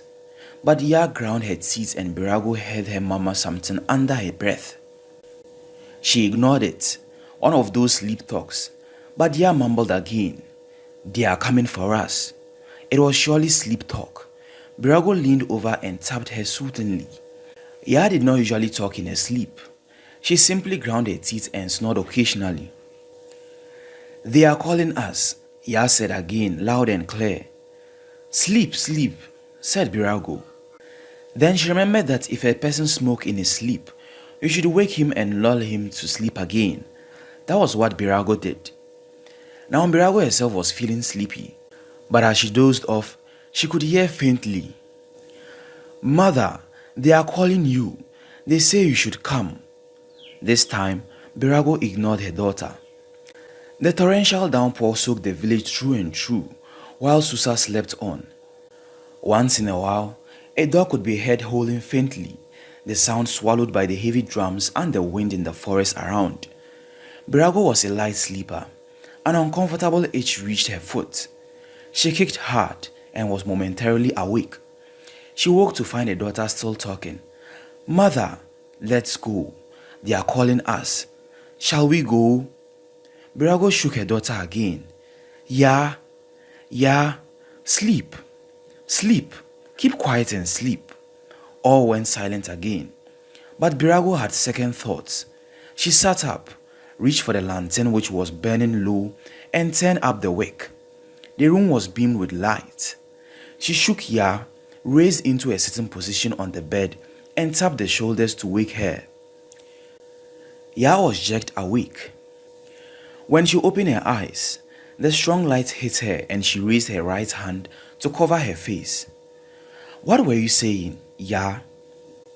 "Hmm? Who was calling you?" "What?" Birago studied her daughter's sleepy face keenly. As she stared at her, the girl dozed off. Birago put her in her own bed. She lowered the wick and lay beside her daughter. Even grown-ups she knew sometimes talked in their sleep. Soon, mother and daughter were snoring. The morning broke almost suddenly. When Birago opened her eyes, they had already crept into her room. She must have slept heavily.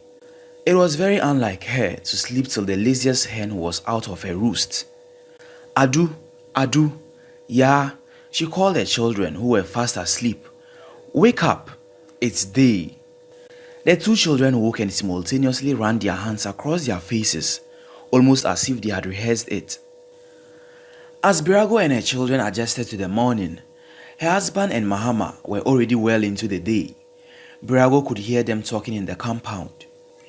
"We should finish that piece of weeding today, Mahama," Nemo said to his laborer who was filling the gourd with some of the rainwater in preparation for the farm. "That piece, I think, is no work at all," Mahama replied, cocking the gourd. Although he had spoken quite naturally, the sentence hung in the air, as if he was trying to please his master. He had spoken without raising his head.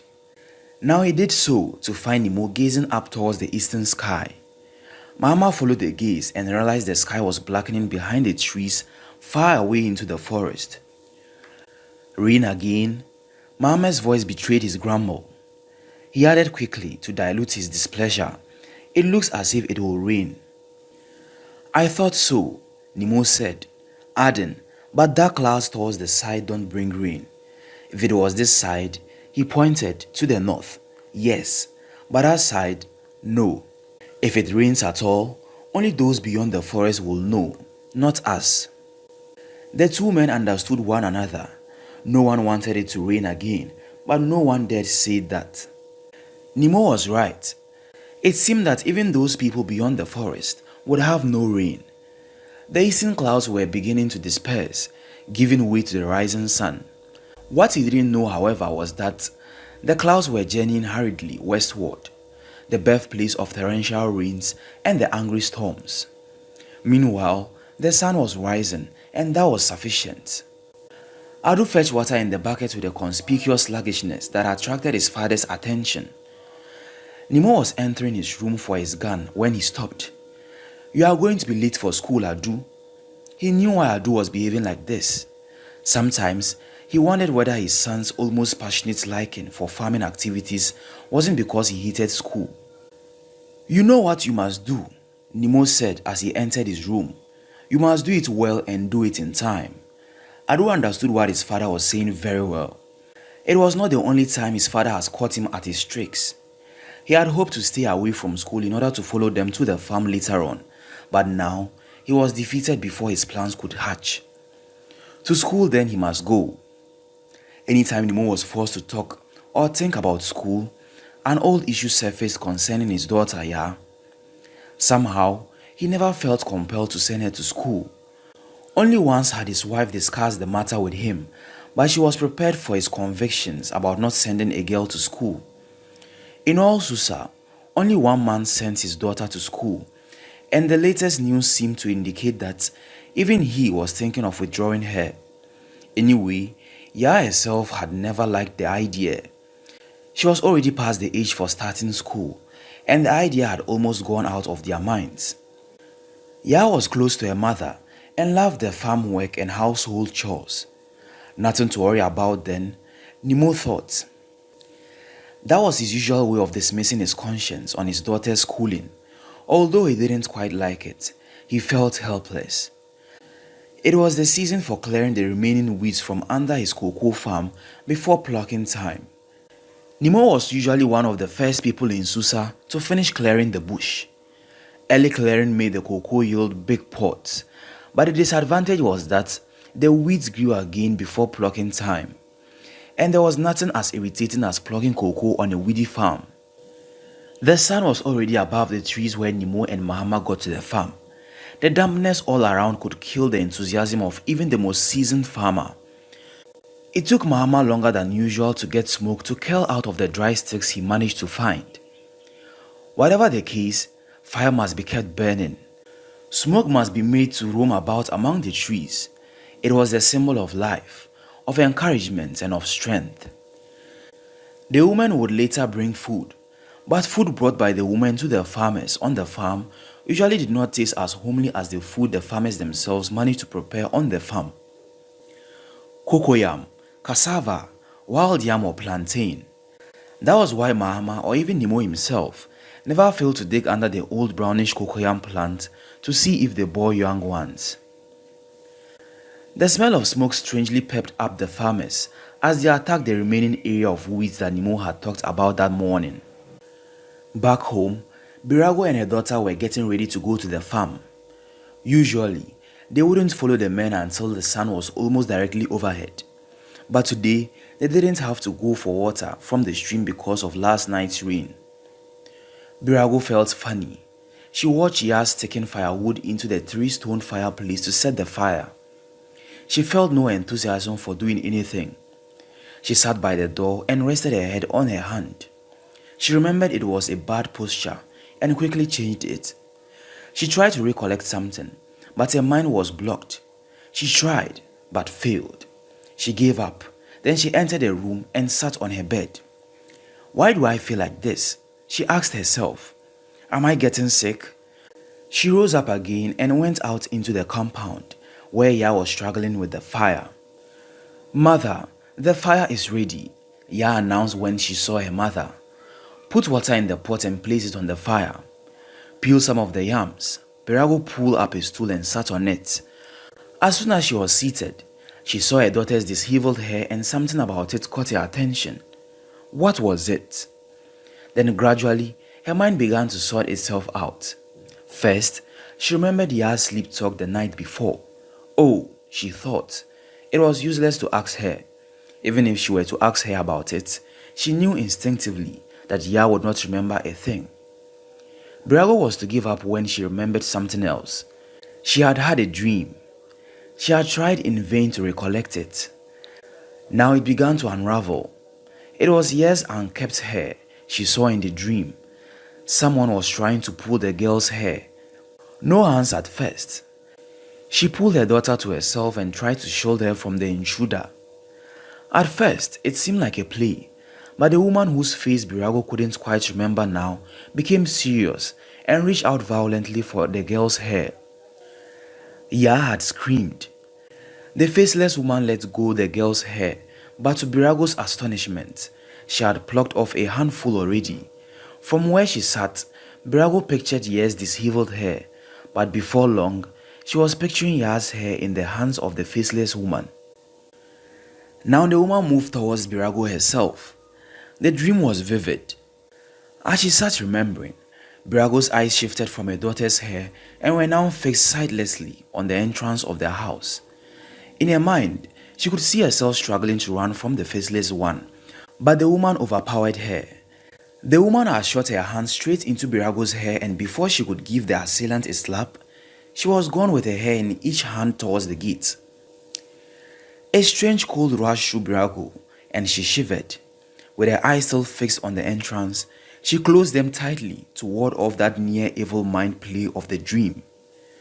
When she opened her eyes again, a figure appeared at the entrance of the house. Birago screamed in fright and surprise. Boy's mother, about to enter into a hilarious greeting upon seeing her friend, stopped short and remained there standing. Ya turned quickly towards her mother, dropped the yam involuntarily, and rushed to her side. Why, mother? Ya asked. She followed her mother's gaze towards the gate and was the more surprised to see Boy's mother. For a brief, weird moment, nobody knew what to do. Boy's mother's face spelled bewilderment. She stood still, wondering whether to retreat or go forward, but Birago broke the spell.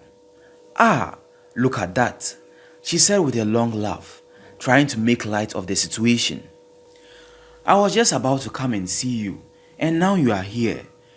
Boy's mother, you've not come for us to go for water, I suppose? It rained last night as though the sky was punctured. It was an attempt to cover up the unpleasant moment. It worked. Boy's mother, apparently unable to explain the fearful yell and unable to connect it with Birago of all people, forgot about the confusion. She walked past her friend, bursting out in the vigorous way that was her nature. She pulled up a chair and sat down. As she talked, the heavy flesh on her arm shook. She hadn't come to stay for long, the big one said. I'm just returning from having dumped some rubbish and thought to pass by and greet my friend. Ya went back to her cooking. She was sure that her mother had yelled in fright and that her way of welcoming Boy's mother was only a cover-up. She stored it in her heart to ask her at an opportune time. The sun was appearing and disappearing behind the clouds when Birago and her daughter left home for the farm. Hurry, Ya, Birago told her daughter. We need to go and get firewood after your father and Mama have eaten. Yes, mother, Ya replied absent-mindedly, leading her mother through the cocoa trees. Her mother had interrupted her thoughts. She was thinking about the incident at home. Why had her mother screamed the way she did? That scream, to her best remembrance, had a streak of fear in it, yet she had never seen or heard her mother show fear. And the scream had coincided with the sudden appearance of Boy's mother. She wanted to ask her mother why she screamed on seeing her friend. Was anything the matter? Unknown to Ya, Birago was occupied with her own thoughts, and they were about Ya. She tried to reconcile her dream, which she fully recalled now, with Ya's sleep talk. Who did Ya see in her sleep? Who was it who called her? The impulse to ask her was strong, but again, she knew there was no way Ya could remember. It was only sleep talk. But on second thought, she decided to try. You. Coincidence. Mother and daughter spoke at the same time. What were you going to say? Birago asked her daughter. Ya didn't hesitate. You scared me, mother. Scared you? Yes, when you screamed at home, I thought something was happening to you. Birago laughed. Ya laughed too. Birago's prolonged laughter dispelled the fear from her daughter. It also prepared Ya for the casual reply that followed. It was nothing, my daughter. It was nothing. They walked in silence for some time. Birago's feeling of unease, which had lessened while she talked with Boy's mother and got ready for the farm, began to work its way back. Deep silence fell upon Birago, as if she might refrain from talking for a long time. The rapid heartbeats which had seized her as she struggled with the imaginary faceless woman were with her again. Birago pulled herself together as best as she could and tried to talk to her daughter about general things loudly and at length. Ya could sense something unusual about her mother's sudden boisterous conversation and laughter, especially in contrast to her previous silence. But she was proud that she could make her mother look so happy. It was Mahama who first heard the laughter sailing on the gentle wind that swept through the cocoa plantation. He wiped sweat from his brow and glanced back on the portion they had cleared so far. A good farmer, he said, recalling one of Nemo's farm quotes, never takes delight in what he has done until the work is done. Mahama never quite followed that. He stole another glance. From the direction of home, he saw Birago and Ya approaching. The girl was carrying the pan in which was their food. When the men broke from their labors and settled down to eat, it was Ya who was more vocal than her mother.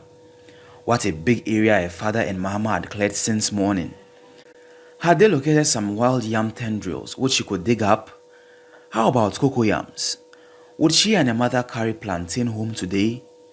How come the weeds they cleared only 4 days ago were shooting out so quickly?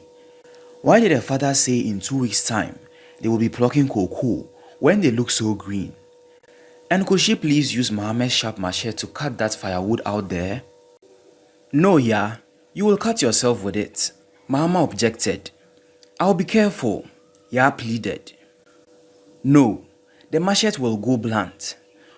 Which firewood are you talking about? That one there. Ya pointed to a cocoa tree which appeared to be dry. Who told you it is dry?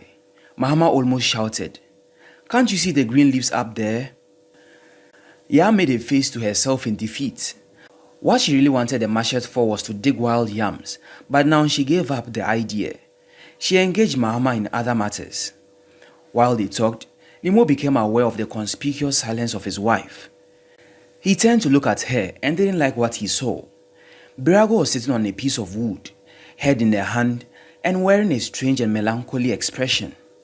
The man was surprised. He surveyed his wife for some time, thinking it was a passing mood. But Birago continued in the unbecoming posture for as long as Ya and Mahama wrangled on various matters. Is anything worrying you? Nemo asked, looking directly at his wife. The suddenness of the question jerked Birago into alertness and stopped the conversation between Ya and Mahama. Ya gazed at her mother. Mahama looked first at Nemo and then at Birago. It's nothing, Birago answered and got up. We don't have firewood at home. I thought we should look for some now. It was true they needed firewood at home, but neither Nemo nor Mahama could reconcile her reply with the reason for the question. A sudden fear began to surge through Ya. She stared at her mother for a long time. There was something strange about her. I think we should go now, Ya, Birago said, picking the basket she brought from home. It may rain again and we need to get some firewood. Is your head aching again? Nemo asked his wife, who in spite of her attempts to conceal the sad mood, still betrayed uncontrollable traces of it. Just a little headache. I will be all right, Birago said and began to go. Her daughter followed. Birago's feelings were changeable, and so she was quite right. By the time they were halfway through their quest for firewood, she was fine. They roamed far into the wood, farther and farther, several farms away from her husband's. Mother and daughter were soon engrossed in their work. They did not see the changes in the weather, and later when Birago lifted her eyes towards the west and saw the darkening sky, she took it lightly. It was the wet season and such sudden changes in the weather were to be expected. Nevertheless, she hurried up her daughter. They gathered the sticks they had cut and bound them ready to leave for home. We must hurry before this rain gets us, Birago told her daughter. As they got ready to go, the trees, plants and shrubs swayed vigorously under the power of the stormy wind that swept across the farm. Even the dry leaves on the overshadowing cocoa trees rose after the hurrying winds. Though it was late afternoon, darkness spread into the woods. Hurry, Ya, hurry, Birago gasped, almost running after her daughter, who trotted ahead with her own load of firewood. It's raining already, mother, Ya said, stretching her arm for more of the raindrops. It's going to be a heavy rain. I hope your father and Mahama are hurrying home too. It was a storm of the type the farmers dreaded. After such a storm, farmers would rush to their farms in the swamp to see if any corn plant was still standing. Those who had cocoa farms would go to see how many cocoa trees had fallen, or if any of the tall trees had been uprooted to destroy large parts of the precious plants. But even more dreadful was to be caught in a storm like this while on the farm. Farmers knew that storm by name. They would stop all work in the farm and rush home if they knew it was the one. That was why Birago hoped that her husband and Mahama were hastening home. The storm was mad today. Birago hurried to catch up with her daughter, who was a little way ahead of her. Just as she caught up with Ya, she heard a loud chilling sound of a snap. This was followed by the cracking sound of a breaking branch above her. Ya, Birago shouted when she knew what it was. The branch of a tall tree by the path had broken in the power of the flying wind. Ya stopped and Birago ran into her. Before they knew what was happening, the huge bough crashed down on them. Crashing on mother and daughter, they both screamed, and each heard the scream of the other. The wind carried the sound of the two screams, mingled it with the whistling of the storm, and scattered it into the woods. When Nemo dashed into the house dripping rainwater with Mahama trudging after him, the first place he glanced towards was the kitchen. He expected to see his wife and daughter, but they were not there. He looked round and saw that the pepper his wife must have left drying in the weak sun was now drenched with water. Impulsively, he bent down and lifted the basket and its contents into the kitchen. Mahama, who was on his way to his room, looked round and saw some clothes on the drying line. Quickly, he gathered them and rushed to the shed where Nemo was wiping streaks of water from his face.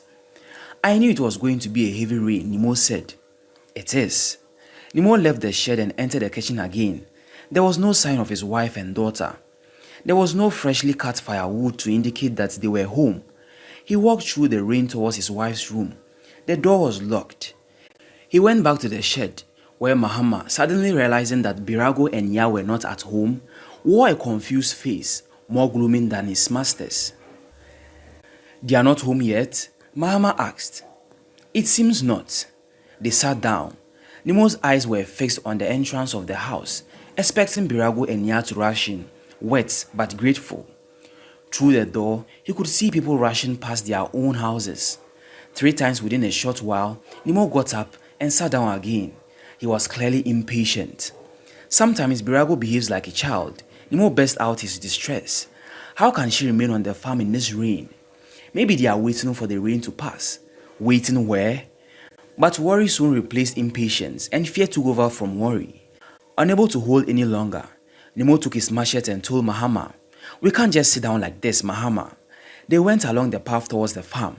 Although the storm was beginning to abate, it was still raining hard enough to warrant staying at home. The situation was grave. Nemo and Mahama searched through their farm, hoping that the woman and her daughter had returned there to wait for the storm to subside. They were still searching the surrounding farms when the rain began to slacken to a drizzle. "Maybe they've reached home now," Mahama suggested. They went for the second time and entered the kitchen. No one was at home. The 2 men looked at each other. The look on Nemo's face alarmed Mahama. "Mahama," Nemo said, "this is becoming serious." "Where are they?" Mahama saw Nemo's anxious face staring at him. He had no answer. He looked away. Without a word, Nemo rushed out again. Mahama followed. Nemo took the pathway towards the woods.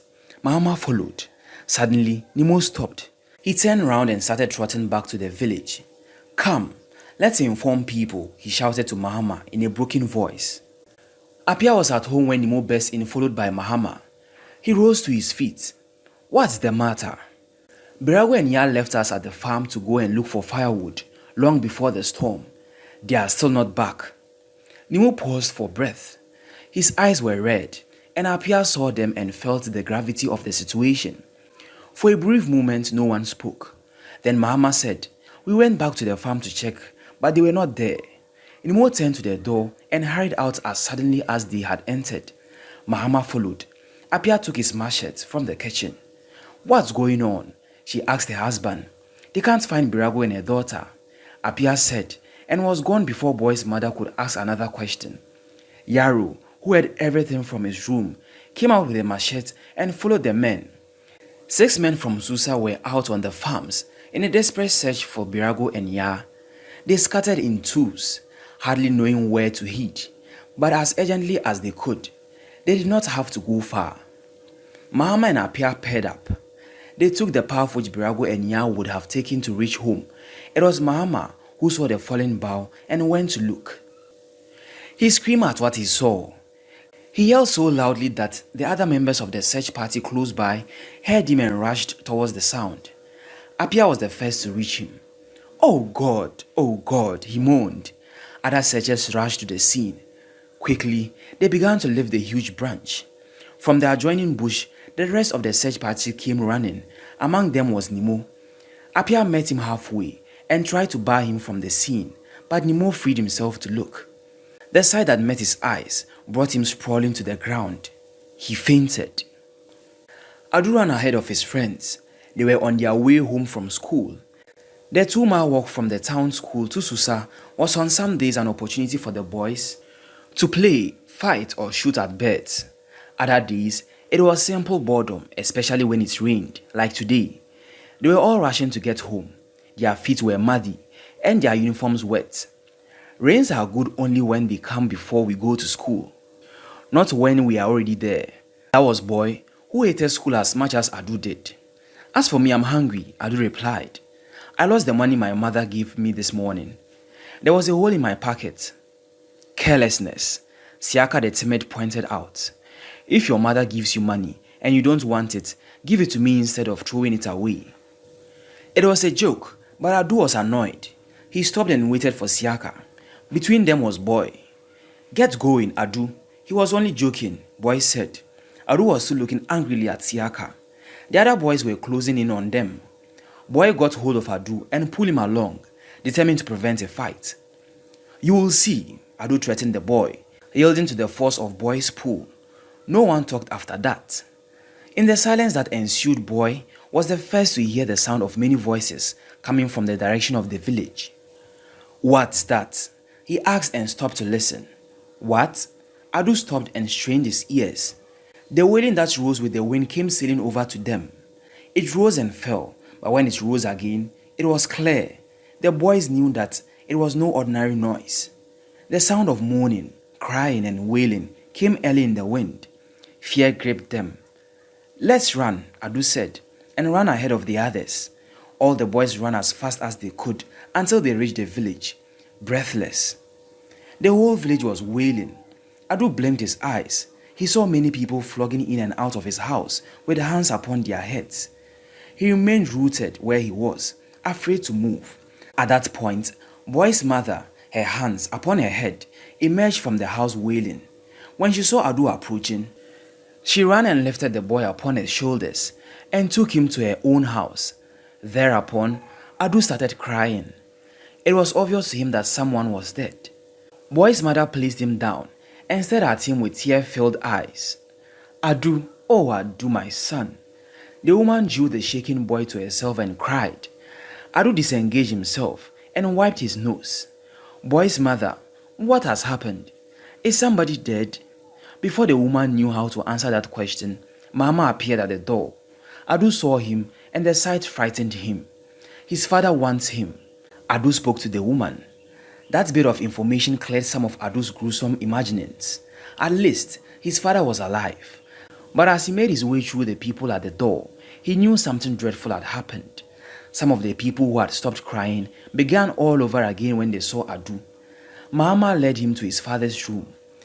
Nemo took his boy in his bosom and wept so unashamedly that Mahama turned away in tears. He had never seen his master show such emotion so openly. It was a pathetic sight. Adu himself was crying uncontrollably. Father, where is mother? Adu's question was heard by people outside the room, and by their response, he knew that without doubt that his mother was dead. When he had set off for school that morning, his mother was alive. What happened? For an answer, Mahama was made to lead him to his mother's room. Adu prepared himself to see his dead mother and expected to find Ya weeping beside her. He was not at all prepared for what he saw. Lying on the bed and covered with blankets were two bodies. Adu lifted his eyes to Mahama and asked, "Who is lying by mother?" Mahama took him back to his father, and at last he was told that his mother and sister had perished beneath the fallen tree. Adu fell on his father and cried aloud, his body shaking violently in his father's arms. Nemo sat on the armchair in his room. The black cloth he wore was gathered around his waist, leaving his chest bare. He had grown darker and his shoulder blade moved conspicuously with every gesture he made. His ribs showed beneath the flesh. As he gazed at the door, the curtain parted and Adu entered. He saw his father's red eyes and looked away. He took a stool from the corner of the room and sat down. In the room were Guma and her daughter Ama. Nemo had sent her a message about the deaths and arrived a week after the message reached them. The burial had already taken place. From where he sat, Adu looked at his aunt. Since she had come, he had had only conversations with her. It seemed to him that the woman hadn't changed much since she last visited them. While Adu was watching Guma, Ama was watching his father.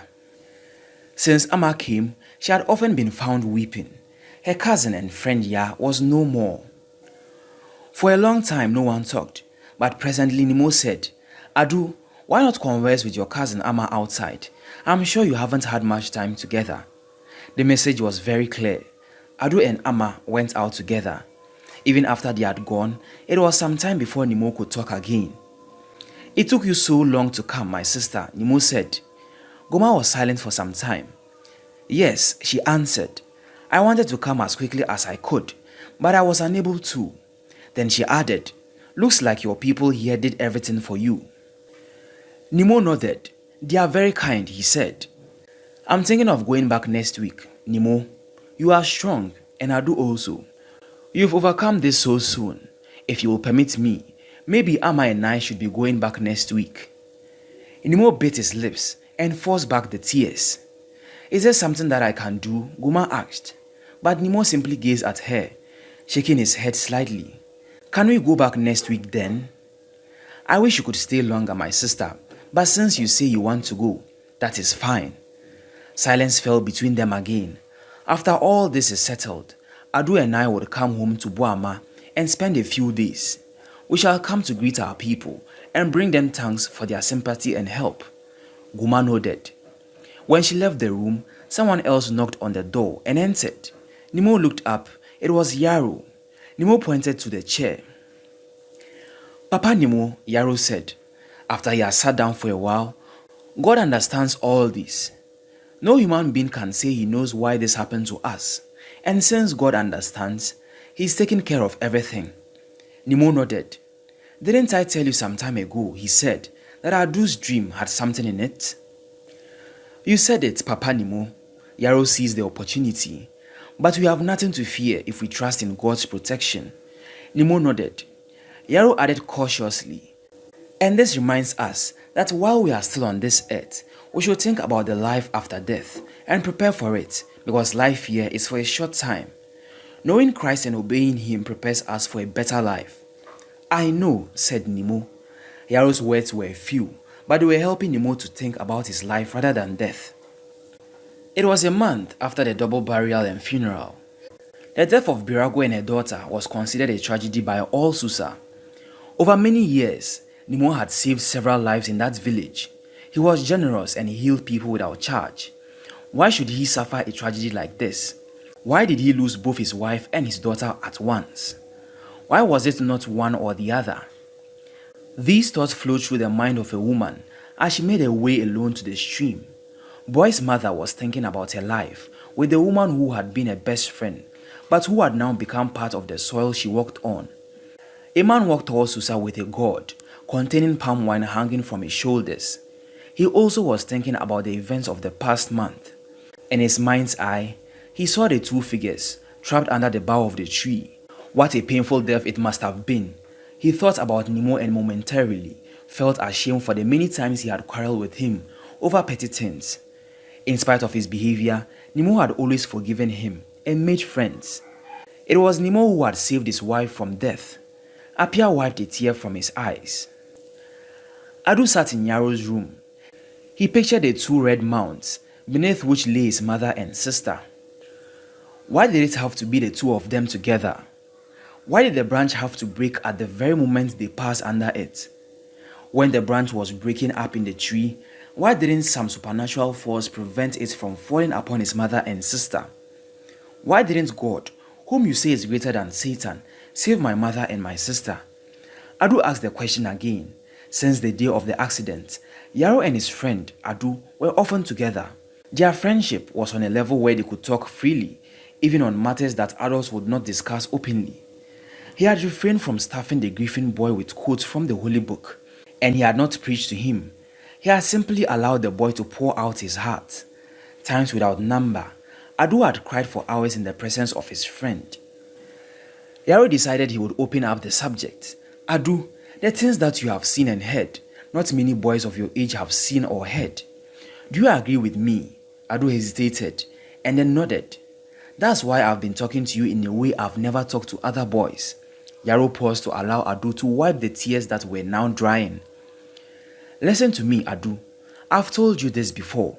Death, painful as it is not a barrier to knowing God's goodness. God can show you and me how good he is, whether there is death or not. Adu stared at his friend. Yaro could see that either he didn't understand or he didn't believe. He tried again. How people die, why they die, and why some die before others, Adu, we don't understand. But one thing we know is that God is kind and he always loves us. Adu still wore that flat face that said, I wish I knew what you were talking about. I myself don't understand why it happened like that, Adu. All of us have wept, but we don't understand. What makes rain, makes the wind, makes trees, creates human beings. We need water to survive. The very things that help us to live can at the same time destroy us. Adu, I too don't understand. This time, Adu looked as though he understood. It was not what Yaru had said that unlocked his mind, but how he said it. If there was one thing that made him like Yaru, it was his sincerity. If a man had a son, now Adu, if it ever came to the notice of your father that people were planning to kill you, what do you think your father would do? Adu looked down. He knew his father wouldn't be happy, but he didn't want to talk. Would you be happy if somebody killed your own son? Adu shook his head. Would you say the killing of God's son was a good thing? Adu was about to shake his head when he remembered that the question of God's son dying was central to his friend's many talks, and he always referred to it as good news. He was silent. I want you to tell me, Adu, was it? Adu nodded. I'm not trying to say, my small friend, that what has happened to you and your father and all of us in this village is good. No. But what I'm saying is that God is able to bring something good out of a bad situation. Adu nodded. There is also one thing I know, Yaru said, and then rose up to draw the small curtain covering the window of his room. When he sat down again, he continued. And that is that God prepares each of us before he allows us to die. How do you think he does this? Adu remained silent. About a week ago, I happened to walk with your mother and Ya on the way from the stream. I had gone to visit my traps, and they were returning from the stream. Adu's raised eyebrows betrayed his interest. I always knew that your mother believed the things I've been telling people of this village. Ya too believed. That is why I know we shall see them again. At that, to Yaro's surprise, Adu broke down and wept. He wept hard, and his body shook.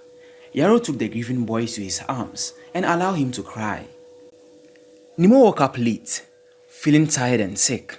Adu lay beside him. It had been raining all night. In all his life in Susa, he had never seen a rainy season like this one. A rainy season which had cost him so much. The events of the past 2 months would take years to clear from his mind. Nemo felt grateful to the people of the small village for their help and support during the period of mourning. He knew, however, that nobody, nothing could replace his wife and daughter. He wondered 1,000 times how he could live without his wife. His sister Guma had gone back to Buama. Only twice in the past 2 months had he been to his cocoa farm just to look around. Only once to his rice farm. As he lay in bed that morning, he decided that he would go and visit the rice farm. He woke Adu. Go and ask Mahama if he can go with us to see the farm this morning. Normally, there was no question about asking Mahama whether or not he wanted to go to the farm, but he was sick. He had been sick since the bad news hit the house. Adu returned with the message that Mahama said he was not feeling well. Maybe his head aches again. Nemo said as he got ready to go to the farm. He went to Mahama's room. How is it? Nemo asked Mahama. Have you taken some of the medicine? Yes, it is becoming better than it was in the night. Take some rest, Mahama. Adu and I will go to the rice farm and be back soon. The sun was already rising above the trees when Nemo and his son made their way towards the swampy area of the land. When they got to the farm, they saw that last night's rain had done some damage. Large areas had been swallowed up in the floods. As they stood watching, Adu could hear frogs croaking far and near, as if in mockery. The river itself was flooded, but they were at least thankful that the log which they always used to cross the river was intact. Nemo and Adu walked towards the log. Nemo deliberately struck the flat side of the machete against a tree and shouted at the same time. A great flock of birds flew up over their heads. Some of them simply perched in the trees, ready to return to their booty. Cautiously, Nemo stood on the log bridge. He was followed by Adu. The river rushed beneath them. Gradually, they inched along. They were halfway across when the birds feeding on the rice nearby suddenly fluttered up and came diving over their heads. The unexpected movement frightened Adu and he lost his balance. Nemo looked back to see his boy falling into the water. Impulsively, He threw his machete away and jumped after him. He got hold of Adu before the boy could submerge. With one hand, he grabbed the log, and with the other, he held his son. "Hold the log fast," Nemo shouted. Adu threw his arm around the slippery log and hung on to it while the water rushed past him. Nemo eased himself out onto the log again. Then he held Adu by both hands and pulled him to safety. But as Nemo swung Adu from the water, the force of his action threw him off balance. When Adu had wiped his eyes and could see again, his father was not beside him. He glanced below and saw Nemo struggling to get hold of the log. Fear gripped him. In desperation, he stretched out his hands to his father, but the man's head was going under for the second time. Adu cried out in alarm. A splash in the water made him turn quickly, and then he saw his father surfacing. Nemo breathed heavily and clung to the log. He spat out a mouthful of water. "Adu," he shouted, "get off the log." Adu rushed to the bank. Once safe, he looked back to see his father gradually easing himself onto the log once more. He watched in suspense. Nemo was almost out of the water when the log, rotten from many days of being soaked in the water, snapped. Down went the log and Nemo into the water. Adu's heart beat fast with fright as he waited to see his father surface. Minutes went by, but only the regular rush of the water could be heard. There was no sign of his father. Crazy with fear, Adu sped towards the village, calling and screaming at the top of his voice. He went straight to Apia's house and collapsed in the compound. Apia had heard the screams and was coming out to see what was happening. He saw Adu fall and was quick to lift him up, but Adu was unconscious. Alarmed, Apia put him on a mat and called for a man from the village to revive him. Then he rushed to Nemo's house. He met Mahama at the entrance. "Who was that crying?" Mahama asked. "Adu. He entered my house wailing and fell down in my compound before anybody could ask him anything. Right now he's fainted." "What's the matter? Where is Nemo?" "Oh no," Mahama cried. "Nemo went to visit the rice farm with Adu not long ago." "How come Adu came back alone crying?" "What went wrong?"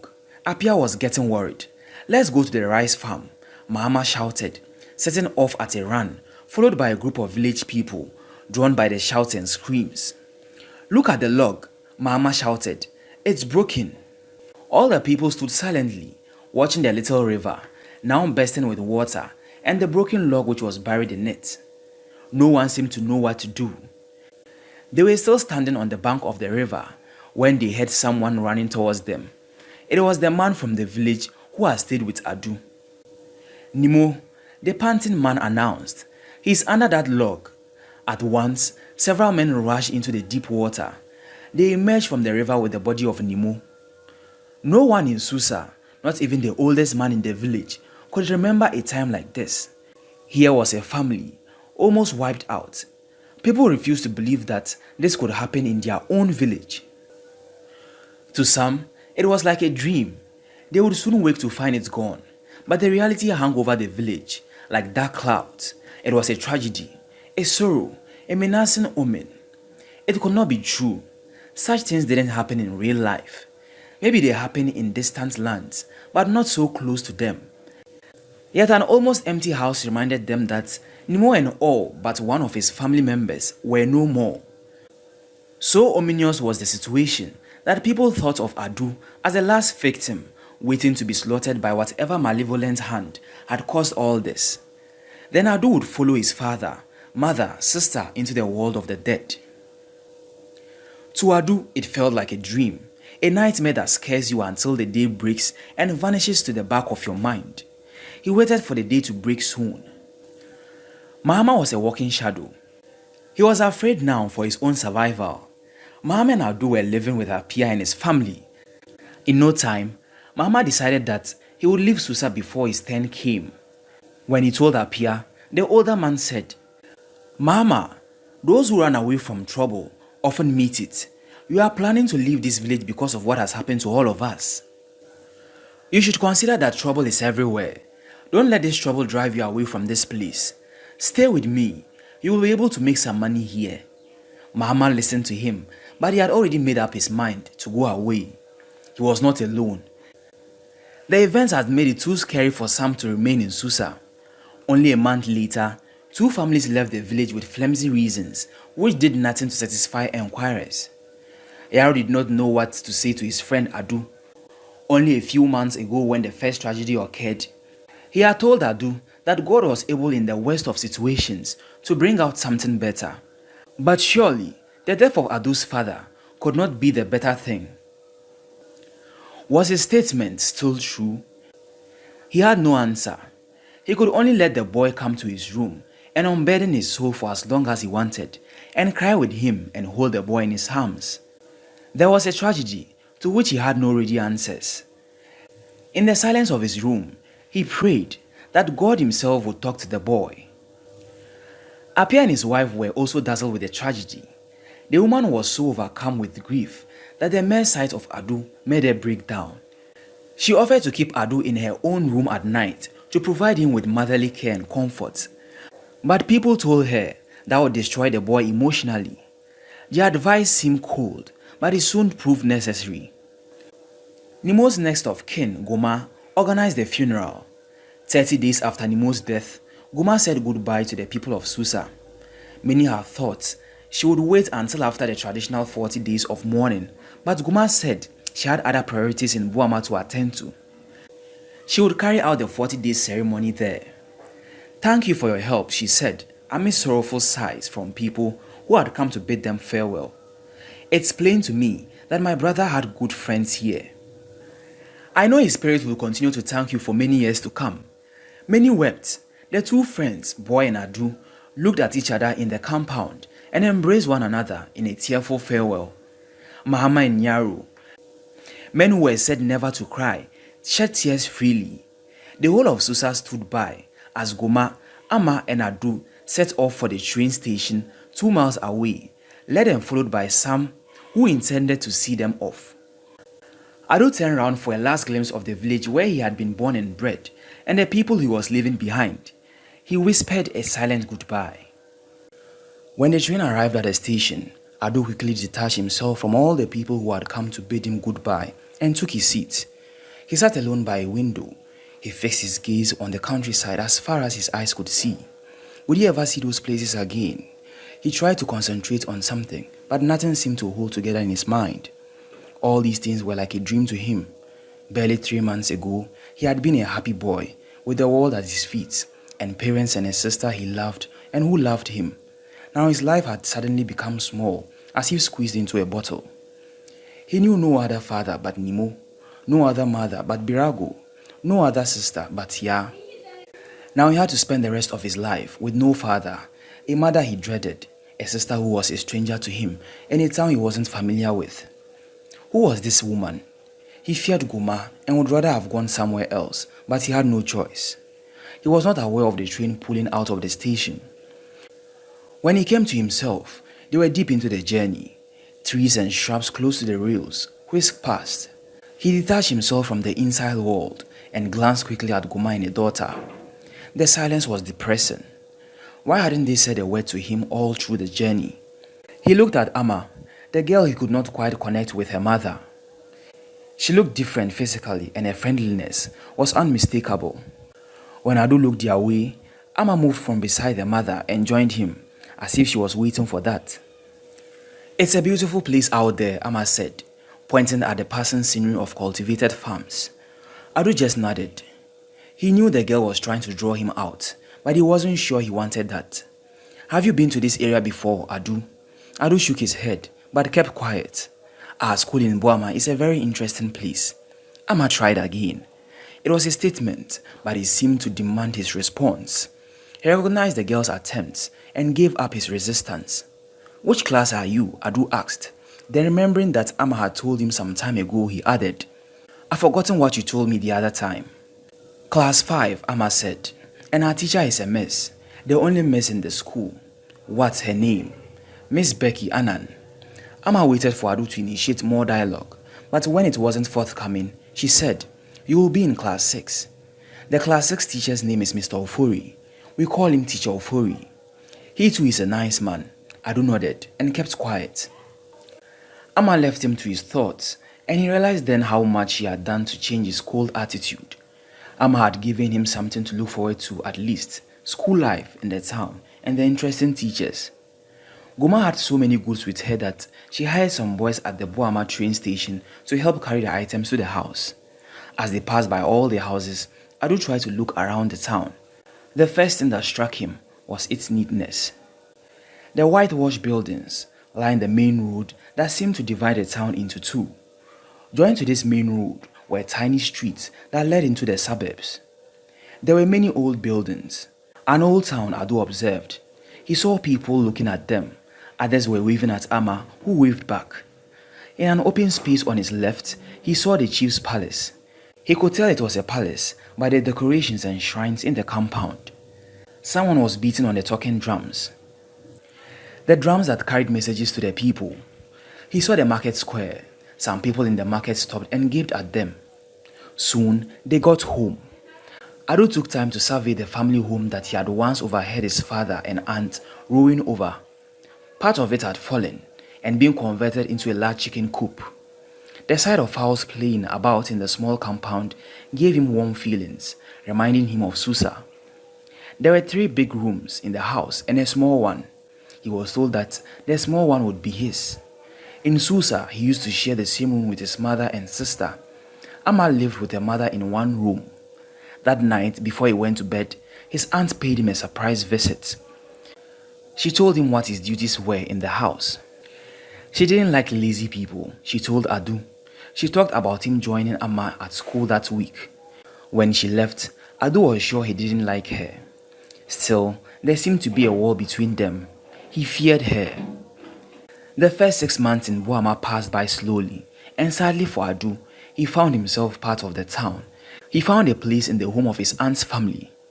He became an accepted pupil at the Buama primary school, and he found himself a friend.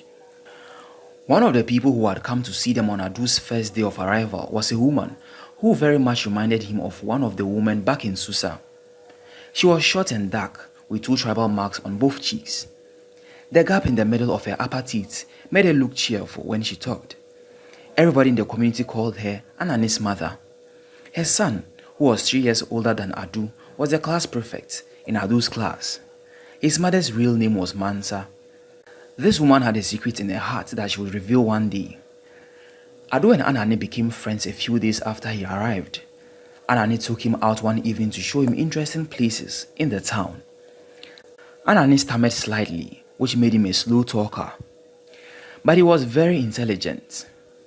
He was the top boy in class in all the exams. That was what won him the position of the class prefect. Their teacher, Ofori, whom Adu had also begun to like, often referred to Anani as an example of an obedient and clever boy. One afternoon, Anani showed him around the town, and they ended up at the chief's compound, where a traditional dance was in progress. Do they dance like that in Susa? Anani stammered. No, I've never seen this before.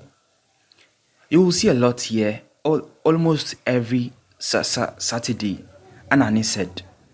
One good thing about this boy Adu was grateful for was if he said he had never seen or heard anything, or if he said he didn't know anything, Anani did not laugh at him.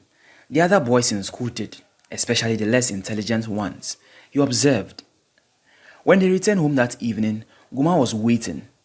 Look here, Adu, she said. You simply don't belong to yourself in this place, you hear? Where were you? Aunt, we were watching the dance at the chief's palace. You should never go anywhere without letting me know. You're a stranger here, and I don't like any fool in Buama to come and insult me because of you.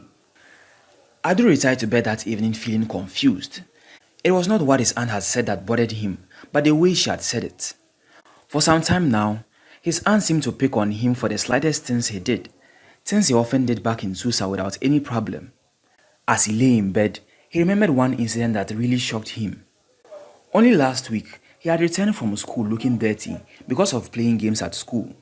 He went over to greet his aunt who was peeling some cocoyams, but before the greetings were out of his mouth, his aunt shouted, "Hey Adu, what is this?" Adu looked down at his uniform. "We played games at school today, aunt," he had explained. But he wasn't quite prepared for what followed. "You played your father and your mother. Where do you think I get soap for you to wash your clothes? Pluck it from trees? Right then, this weekend, ask me for soap. She resumed to the peeling of the cocoyams. Adu had remained standing, partly out of surprise, and partly because it would be disrespectful if he went away before he was asked to. Get out of here, his aunt had shouted without looking up. Surprised and miserable, he had gone to his room to think it all over. Some of the things he used to fear about this woman were becoming to be real. She had a strong inbuilt hatred for him, a hatred that was linked to his father. He could still hear them arguing over something back in Susa. He never got to know what the rift was all about, but he knew he had become the ultimate victim of the strained relationship that had existed between his father and his aunt. He slept that night a troubled boy. The heat of the day scorched Adu as he trotted towards the school block. Amma ran after him. As they drew close to the hedge of the entrance of the school, Adu slowed down. The school was 100 yards away, apart from a few boys and girls tiptoeing by the doors to their classrooms. The compound was empty. Amma took advantage of the slow pace and caught up with Adu. Although younger, she was as tall as a cousin, only she was plumper, and her breasts were growing heavy. Her school uniform fitted perfectly. Her fair skin stood out in contrast to her dark blue uniform with a white collar. "We are late, Amma," Adu reported, "and we are in trouble." Buama Primary School had a highly disciplined head teacher who insisted on punctuality and had inculcated this into all the teachers. Adu and Amma ran towards the school. A girl was once commended during assembly for running at full speed when she was 5 minutes late. That is a sign, the head teacher had said, that in spite of being late, she did her best to maintain punctuality. Unlike some of you, especially the girls who walk majestically to school where you know very well that you are late. Since that day, many pupils could be seen running to school, more so if a teacher was in sight. That afternoon, no teacher was in sight. They were busy with their classes. Amma whispered a goodbye to Adu and dashed towards the primary 5 classroom. Adu was surprised to find some commotion in his own classroom. The teacher was not there. "Wow, how lucky I am," he said as he walked to his desk and sat down unbuttoning his khaki shirt to allow in some fresh air. Then he looked up. Some of the pupils were standing by the blackboard writing. Anew was among them. He pretended that he didn't see his friend Adu. One of the boys who saw Adu arriving and noticed that the class prefect was not doing anything about it was Charlie, the bully.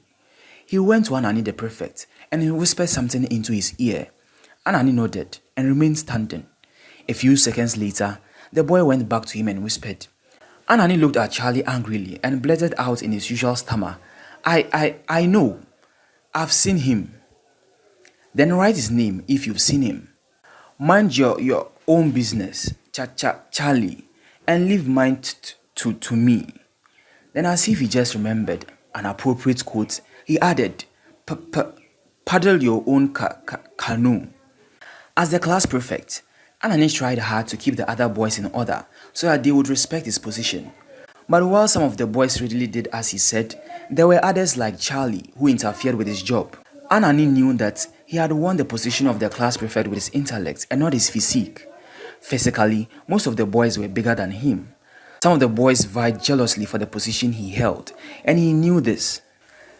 Charlie remained standing, towering over the prefect. Anew read the message in the big boy's eyes. "He is late, and you must write his name." His finger was still pointing at Anew when, apparently angered by the overwhelming bully, Anew shouted, "I say I will write his name, so mind your own business." When Anew was angry, he scarcely stammered at all. Alerted by Anani's voice, Adu looked up. He was in time to see Charlie withdrawing his threatening finger. "What's going on?" Adu asked. He rose to his feet and was just about to go forward when the teacher entered. Quickly, he sat down. Someone sounded the familiar cat call. "Shh, shh, shh." And like a flash, everyone darted to his seat almost by instinct. In seconds, the noisy class had become as silent as a graveyard. Ofori, the class teacher, took his seat without a word. He was returning from the head teacher's office.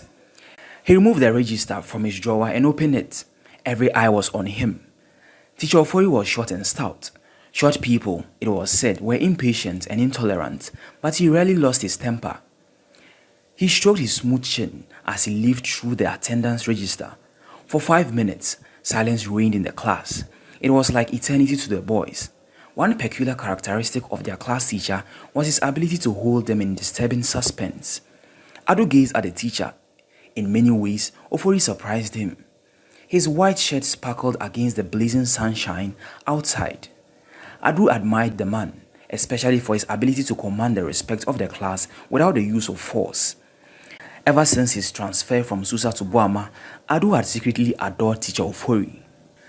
Ofori stood up and the class came to life. He took the cane from his table, dropped it, and picked a chalk instead. Then his eyes caught the writing on the board. He read it twice, smiled, and looked at the class. Some of the girls were giggling. Clean the board, Ofori instructed. Charlie went forward and took the duster. It was a job he liked doing. Anani, the teacher called, taking his seat again. Bring the list. Anani took up the piece of paper containing a list of all the latecomers. He gave it to the teacher. I can see here, Ofori said, that these are the habitual latecomers. The class was silent. Come forward if you hear your name. Ofori took the cane and began to call the names. Charlie, sir. He went forward. Ababu, sir. He went forward. There were 11 names in all, 8 boys and 3 girls. Ado's name was not mentioned. He bent his head guiltily. He knew his friend Anani had favored him, and he knew that some of his mates were unhappy about it. Charlie eyed the prefect with annoyance. Anani refused to look in his direction, and so didn't see the familiar gestures the boy made. Ado did not like the way the latecomers were looking at him. He decided that he would give himself up, but that, he reasoned, would betray his friend, make him angry, and thereby destroy the cordial relationship that existed between them. He changed his mind. Teacher Ofori looked at the 11 pupils in front. He was a strict disciplinarian, but quite often he tempered justice with mercy, sparing culprits the punishment due to them. Yet he thought that 11 pupils late in one afternoon was not a thing to be taken lightly. You never learn a thing. He addressed the whole class. Suppose an inspector came in this afternoon on roll check. What would I tell them about why so many of you were late? And did you know, he asked them as he often did, that people lose their well-paid jobs in offices and factories just for reporting late to work? He paused to allow the words to sink into the children. He gazed at the latecomers, and the sparkle in his eyes told the rest of the story. The man is serious, one girl whispered to another. Take the cane, he told the nearest boy to him. The boy hesitated. Take it. The boy took it, trembling. Now give any of the boys in front 4 whips on their bottom. The seated class began to laugh into their palms when they realized what was going to happen. The boy holding the cane looked unhappily at his mates and remained standing. Do it, commanded the teacher. The boy went to the smallest among them. The small boy didn't resist. Instead, he looked angrily at his assailant. He received his 4 strokes calmly. Now take the cane, Ababu, the teacher told the small boy. Whip him in return. After the punishment, Teacher Ofori looked at the class and wondered whether they understood the role of discipline in molding their characters. Experience, he thought, would be their best teacher.